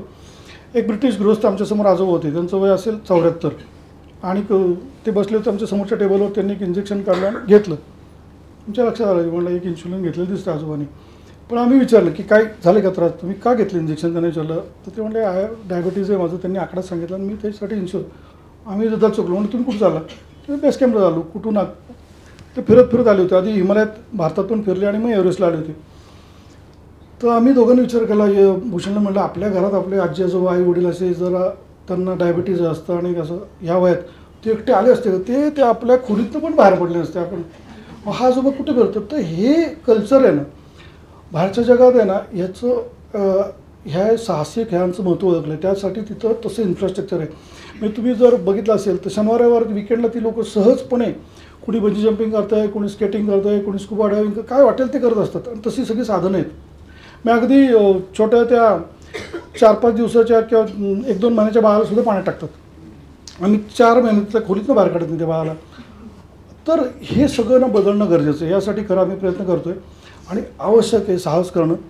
आणि ते साहस करायचं म्हणजे प्रत्येकाने काही क्लाइम्बिंग करायचं असं नाही आहे, पण कुठंतरी जा, थोडं दऱ्याखोऱ्यात फिरा, थोडं डोंगरात चढाई करा, बघा आयुष्य बदलून जाईल. हे उदाहरण देऊन सांगायचं तर वयाचं काही बंधन नाही. आज ते पण नाही दुर्दैवाने. मी कायम सांगत असतो, आबासाहेब महाजन पुण्यातच होते, प्रोफेसर NK महाजन, त्यांना आबासाहेब म्हणत होते. ते जेव्हा गेले 4 वर्षापूर्वी त्यांचं वय होतं 96 वर्ष 7 महिने. 96 वर्षापर्यंत आबासाहेब सिंहगड दर रविवारी चढायचे. मग आम्हीसुद्धा नाही चढत एवढं नियमित. नगर रोडला राहायचे, पहिल्या बसनी यायचे. 96 वर्षापर्यंत आबासाहेब वर्षातनं 2दा 14 ते 15,000 फुटांपर्यंत हिमालयात ट्रेक करून यायचे. आबासाहेबांना म्हणजे बघितलं असतं तरी नुसती एनर्जी यायची. पांढरं स्वच्छ धोतर, सदरा, सरळ, कुठलाही आजार नाही. त्यांना जर विचारलं आबासाहेब ही कुठून एनर्जी, तर सगळं श्रेय आयुष्यभर केलेल्या गिर्यारोहणाला द्यायचे. अजून एक उदाहरण द्यायचं तर आमच्या उषाताई आहेत, उषा प्रभागे, ज्यांनी गिरीप्रेमी सुरू केली. आज त्यांचं 81. एक 6 वर्षापूर्वी त्यांचे दोन्ही गुडघे दुखत होते. मला म्हणले उमेश जाऊ दवाखान्यात. आम्ही गेलो. डॉक्टर नेहमीसारखं त्यांनी बघितलं तर इथं कोण डॉक्टर तर माफ करा मला, म्हणजे तसं नाही आहे काही म्हणायचं मला, पण डॉक्टरने सांगितलं, तपासलं, सांगितलं यांचं ऑपरेशन करा दोन्ही गुडघ्यांचं. आता यांनी पायरी पण चढायची नाही. त्यांनी मला असं चिमटकडलं बाहेर आहे, मग शेअर घ्यायला लागले. म्हणजे काही माणूस मूर्ख, माझ्या आयुष्यामध्ये डोंगरात चढणार नाही असं होईल का म्हणले मी, काही नाही, आले निघून. उषाताईंनी काय कोण जे काय सांगेल ते उपाय, कोणी सांगितलं हे तेल लावा, कोणी म्हटलं काय शॉक घ्या, ते केलं, काही झालं नाही. पण त्यांना एक योगा टीचर मिळाला. त्यांनी स्ट्रेचिंगचे जे एक्झरसाईज सांगितले ते त्यांनी नियमित केले. त्याच्यानंतर 77 वर्षी उषाताई आफ्रिकेतलं हायेस्ट पीक किलीमंजारो ते क्लाइम्ब करून आले. आणि आजही तुम्ही बघितलं तर घरात तर सापडणार नाही, आठवड्यातले 4-5 दिवस त्या बाहेर डोंगरात असतात. तर कुठलाही माणूस कुणीही कुठल्या वयात साहस करू शकतो. छोटे मोठे आजार असतील तरी विसरून जा. मी अगदी सांगतो, थोडं BP, मला डायबिटीज आहे, मेजर काय असेल तर नक्की दाखवा. पण छोटे मोठे हे सगळे अर्बन डिसीज आहेत. तुम्ही बघा निसर्गात जाऊन ह्या सगळ्या लेवल्स तुम्हाला नॉर्मल सापडतील. पण साहस करा. आणि साहस करायचं म्हणजे हे वेगळं आहे. मी सांगितलं ना ॲडव्हेंचर स्पोर्ट्स वेगळं आहे, पण थोडी तरी डोंगरात जाऊन चढाई उतराई करा, आपलं गडकोट बघा, सह्याद्री बघा, आयुष्य बदलून जाईल. इतकं हे सगळं सुंदर आहे. आणि ह्याच्यासाठी आम्ही प्रयत्न करतो. विशेषतः लहान मुलांनी करावं यासाठी आम्ही इन्स्टिट्यूट सुरू केली, गार्डन गिरगिर्मी इन्स्टिट्यूट ऑफ माउंटेनिंग. आपल्या सदर्न पार्ट भारतातली, साऊथ इंडियातली पहिली इन्स्टिट्यूट आहे. आणि त्याच्यामध्ये पॅशनेट माउंटेनियर ह्याच्यामध्ये काम करतायत. 14-15 जणांची टीम आहे. 10 ते 16 वर्षाच्या मुलांसाठी 5 वर्षाचं करिक्युलम आहे. खूप रिस्पॉन्स आहे त्याला. आणि महाराष्ट्रावर आम्ही प्रयत्न करतो आहे की याच्यामध्ये प्रत्येक वयोगटातल्या लोकांसाठी वेगवेगळे कोर्सेस आहेत. भारतातला पहिला डिप्लोमा इन माउंटेनिंग हा सावित्रीबाई फुले पुणे विद्यापीठावर चालू केला आहे. आणि त्याची 3री बॅच चालू आहे. म्हणजे पहिल्यांदा आत्ता भारतामध्ये, आपल्या देशामध्ये ॲडव्हेंचर हा आता एज्युकेशनचा भाग झाला आहे. आणि हे अभ्यासक्रमात आलं पाहिजे. आउटडोअर एज्युकेशन खूप महत्त्वाचं आहे. बाहेरच्या जगामध्ये 60% महत्त्व अकॅडमिक्सला आणि 40% अदर करिक्युलमला महत्त्व आहे. आपल्याकडे NEP जी आली, न्यू एज्युकेशन पॉलिसी 2020, ह्याच्यामध्ये याचा सगळ्याचा अंतर्भाव केला आहे. लाईफ स्किल, लिडरशिप, ॲडव्हेंचर हे घेतलं आहे. 20-25 हे सगळं होणार आहे. आणि ती सगळी धडपड आम्ही करतो आहोत. ओके, म्हणजे आतापर्यंतची मुख्य मुलाखत या ठिकाणी मी असं म्हणतो की आपण ब्रेक घेऊया. इन द सेन्स माहीत नाही नियर बाय फ्युचरमध्ये भावार्थ पुन्हा सर तुमच्याशी म्हणजे बोलेल, गप्पा मारेल आणि ही लोक सगळी. नाही, मी खरं सांगतो इथे असेल, नक्की परत येईन. आज थोड्या वेळेचं मलाच खरं थांबायचं आहे. पण एक अडचण, माझ्या शाळेचंच रियुनियन आहे, 100 वर्ष पूर्ण आलेत आणि तिथं बोलवलं आहे. कार्यक्रम तिथला सुरू झाला आहे, पण मी हा कार्यक्रम घेतला होता आधी. तर ते म्हणते काही झालं तरी उशीर झालं तर तिथं पोचायचं आहे. तर मी नक्की प्रश्नांची उत्तर देईन, पण परत मला आवडेल गप्पा मारायला आपल्याशी. नक्की सर, प्लीज तुमचे जे काही प्रश्न असतील strict to. Yes please sir. माझे मित्र आहेत 3-4 जण 70च्या पुढे, तर आम्हाला फक्त बेस कॅम्प पर्यंत जाता येईल का? तुम्ही सगळ्यांनी सिंहगडवरती जाता का तुम्ही चढायला? तर एकदा सिंहगड, आता हे उन्हाळ्यात गेलात तर खूप पाठी लवकर जाते. मग काका आमचे मुजुमदार उभे आहेत, ते सिंहगडला जातात. तर सिंहगडची चढाई आतकरवाडीतून सुरू करा. काय नाही, तुमच्या पेसने तुम्ही चढा आणि तुम्ही साधारणतः 60 ते 70 मिनिटांमध्ये वर पोचलात तर ती टेस्ट आहे, बेंचमार्क आहे. तुम्ही बेस कॅम्प आरामात करू शकाल. सव्वा तासात पोचला तर थोडासा सराव करा 6 महिने. बाकी काही मेजर डिसीज नसेल. आमच्याकडून 78 वर्षाची लोक पण बेस कॅम्पला जाऊन आले आहेत, काही प्रॉब्लेम नाही 100%. कारण एव्हरेस्ट बेस कॅम्प आहे ना, हा ट्रेक आहे चॅलेंजिंग, पण हा एक असा जगातला ट्रेक आहे की जवळजवळ लाखेक लोक वर्षभरातून त्याला भेट देतात. आणि नेपाळ सरकारने इतकी चांगली व्यवस्था ठेवली तिथं. तो प्रत्येक ठिकाणी त्या ठिकाणी 5-6 तासानंतर तुम्हाला राहण्याची व्यवस्था आहे, वाटेत ठिकठिकाणी व्यवस्था आहे, मेडिकलची व्यवस्था आहे. कुठेही काही प्रॉब्लेम वाटला तर रेस्क्यू करू शकतो, असं खूप चांगलं नियोजन आहे. अल्टिट्यूड आहे 17,500 फुटाचं, ते चॅलेंजिंग आहे पण जमू शकतो. नेपाळमध्ये आता सध्या असं मी ऐकलं की वरती चढताना खूप ट्रॅफिक आहे, बरीच लोक ॲट द सेम टाईम चढतात आणि त्याच्यामुळे बरेच लोक असे रांगेमध्ये उभे राहतात. तर नेपाळ सरकार त्याच्या अनुषंगाने काय पावलं उचलतील का? म्हणजे तो एक मोठा विषय आहे. म्हणजे आता जर एव्हरेस्ट चढायचं आहे, मी यांनी जर सांगितलं मला मला एव्हरेस्ट चढायचं, त्याला मी सांगेन अगदी नक्की जा, पण फक्त ट्रॅफिकचं तू कसं मॅनेज करणार ते बघ. मग आत्ता असं झालं की ट्रॅफिकमुळे मृत्यू होत आहेत. आता काय आलं की एव्हरेस्ट एक वलय आहे, ग्लॅमर आहे आणि ते राहणार पण आहे. आता ह्याच्यात एक खूप मोठी चूक नेपाळ सरकारची, पण दुर्दैवानं नेपाळ हा देश आहे ना, ह्याच्याकडं बिग माउंटन्स हे 7 आहेत आणि अजून इतर म्हणजे माउंटेनरिंगचं हब असं ते ठिकाण आहे. आणि नेपाळ सरकारचं रेव्हेन्यू जे आहे अख्ख्या देशाचं, त्याचं 33% कलेक्शन या सगळ्या ॲडव्हेंचर ॲक्टिव्हिटीजमुळे पिकलं. म्हणजे एव्हरेस्टच्या परमिट म्हणजे फक्त चढाईसाठी $11,000 आहे. आता ते वाढत आहेत 15, म्हणजे 9-9.5 लाख फक्त परमिशन, त्याच्या बदल्यात काही मिळत नाही. तर प्रचंड मोठा रेव्हेन्यू सोर्स आहे त्यांचा. आणि मग ते सगळं चालू, हॉटेल आहे, पोर्टर्स आहे, अनेक गोष्टी आहेत. म्हणजे एव्हरेस्टचा तो ब्रँड इतका वापरतो. तुम्ही नेपाळमध्ये काय बघाल तर बिअरला पण एव्हरेस्टची बिअर तुम्हाला मिळेल, वाटेल त्या गोष्टी आहेत. मग हा रेव्हेन्यू तेव्हा नेपाळ काही बघत नाही, पूर्ण ते व्यवसाय म्हणून याच्याकडे बघतात. आणि जगावरात याच्यावर आरडाओरडा झाला तरी तेवढ्यापुरती बोलतात, काही होत नाही. आणि त्याचा परिणाम मी म्हटलं ना, ती वेदर विंडो आहे ना, ती वर्षातले फक्त 12-14 दिवस आहेत ना, की तेवढंच वारं कमी असतं. तेव्हा ती गाठण्यासाठी सगळेजण धडपडत असतात आणि मग ट्रॅफिक होती. त्याच्यावरती बऱ्याच उपाययोजना सांगितल्या होत्या की ठराविक लोकांना परमिट द्या, पण हो म्हणतात पण ते होत नाही. तेव्हा चॅलेंज एक असतं की तुम्ही शेवटच्या टप्प्यात आहेत आणि तुम्ही ट्रॅफिकमध्ये आहात, कारण तुमचं ऑक्सिजन लिमिटेड आहे आणि तुम्ही एका ठिकाणी जास्त थांबला तर तुम्हाला हिमवंश होण्याची, पण सर्क्युलेशन थांबलं की वेगवेगळे प्रॉब्लेम सुरू होतात. पण आहेत, तो चॅलेंज आहे.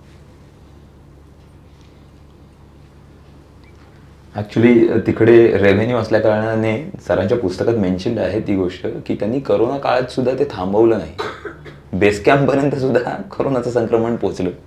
म्हणजे ते त्याच्यावरती किती अवलंबून असतील असं त्याच्यात लक्षात येतं.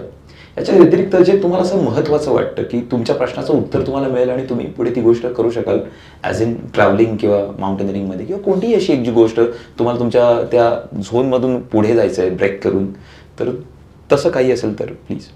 बेस कॅम्पपर्यंत कोण जाणारे असे काही घेऊन जाणारे लोक आहेत? आहे ना. आम्ही गिरीप्रेमींनी जी इन्स्टिट्यूट सुरू केली तर आम्ही आत्तापर्यंत 700-800 लोकांना बेस कॅम्पला घेऊन गेलो. आत्ता बेस कॅम्पच्या बॅचेस चालू आहेत, तुम्ही संपर्क करा.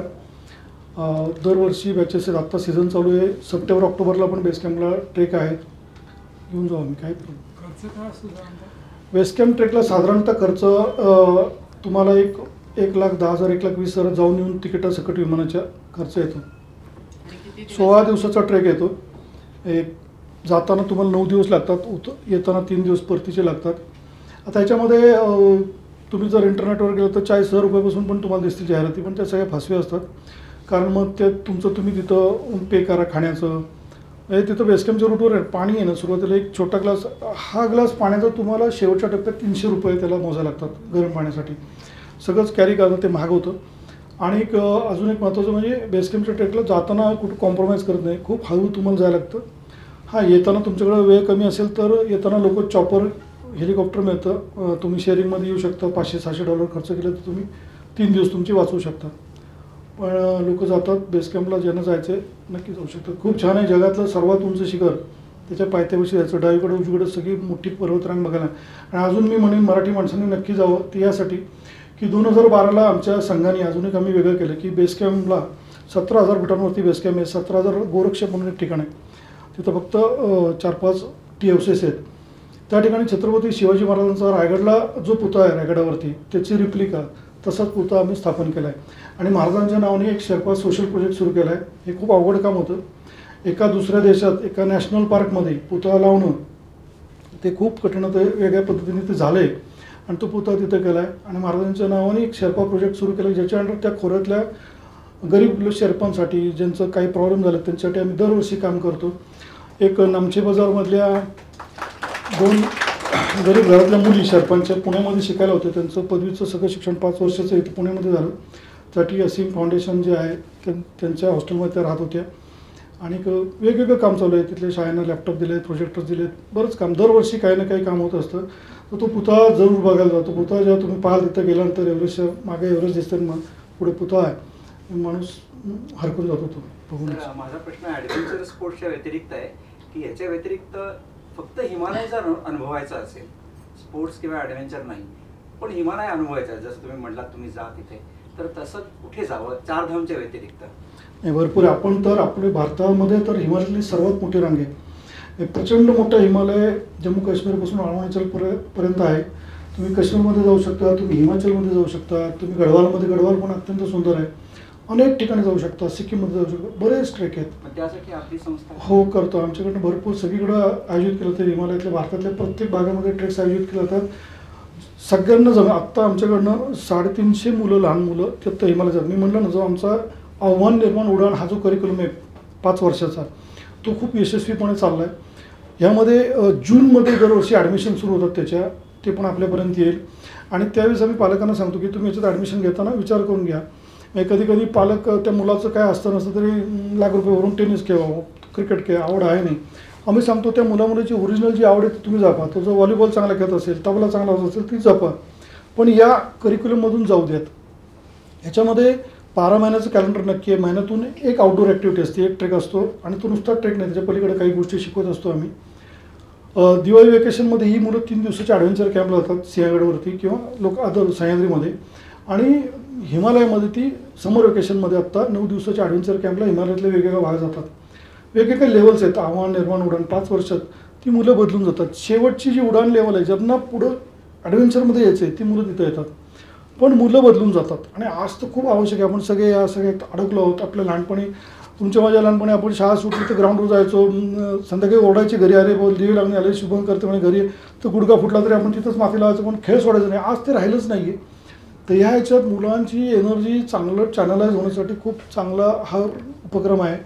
आणि ह्याचा खूप मोठा फायदा मुलांमध्ये होतो आहे. आम्ही त्यांचा कॉन्फिडन्स वाढतो, ते फिजिकली फिट होतात, त्यांच्यातले लिडरशिप क्वालिटीज वाढतात. हे सगळं आम्ही पाहतो आहे आणि हे सगळं करतो आहे. मग हे रन करणारे माझे इन्स्टिट्यूटमध्ये जे इन्स्ट्रक्टर आहेत ते सुद्धा पॅशनेट माउंटेनर आहेत. त्यांनी आपला करिअर सोडून त्याच्यात आले. भूषण आरचे जो आहे त्यांनी त्याचं नोकरी इमर्सनमधली चांगल्या पगाराची नोकरी सोडून तो याच्यामध्ये काम करतो आहे. विवेक शिवदे IIT पुणेमधनं MTech केलं आहे. तो बेंगलोरला लाखो रुपयाची नोकरी करतो. इन्स्टिट्यूट जाहीर ती सोडून तो याच्यामध्ये काम करायची. सगळी पॅशनेट एक वेगळा ध्यास घेऊन आपल्या देशामध्ये ॲडव्हेंचर हे एज्युकेशनमध्ये यावं यासाठी आम्ही प्रयत्न करतो आणि त्याला खूप चांगला रिस्पॉन्स आहे. सर, आपण कैलास मान कैलास खरंच खूप छान आहे सगळं, पण आत्ता दुर्दैवाने एक तर कैलास तिबेटमध्ये म्हणजे चायनाकडे आहे आणि 4 वर्ष झालं यात्रा बंद आहे. म्हणजे भारतीयांसाठी बंद आहे. भारतीय सोडून आत्ता बाहेरच्या जगातली लोक जाऊ शकतात, पण अजूनही आता सध्या तर चायनाचे आपले जे काही संबंध आहेत राजकीय त्याच्यातून कधी ओपन होईल सांगता येत नाही, म्हणून पूर्ण बंद आहे. त्यामुळे आता नितीनजी गडकरींनी आता काढले भारतातून एक ठिकाण आहे गडवालमधून की जिथून कैलासचं दुरून दर्शन तरी होऊ शकेल. तिथपर्यंतचं रस्त्याचं आणि ट्रेक रूटचं काम चालू आहे.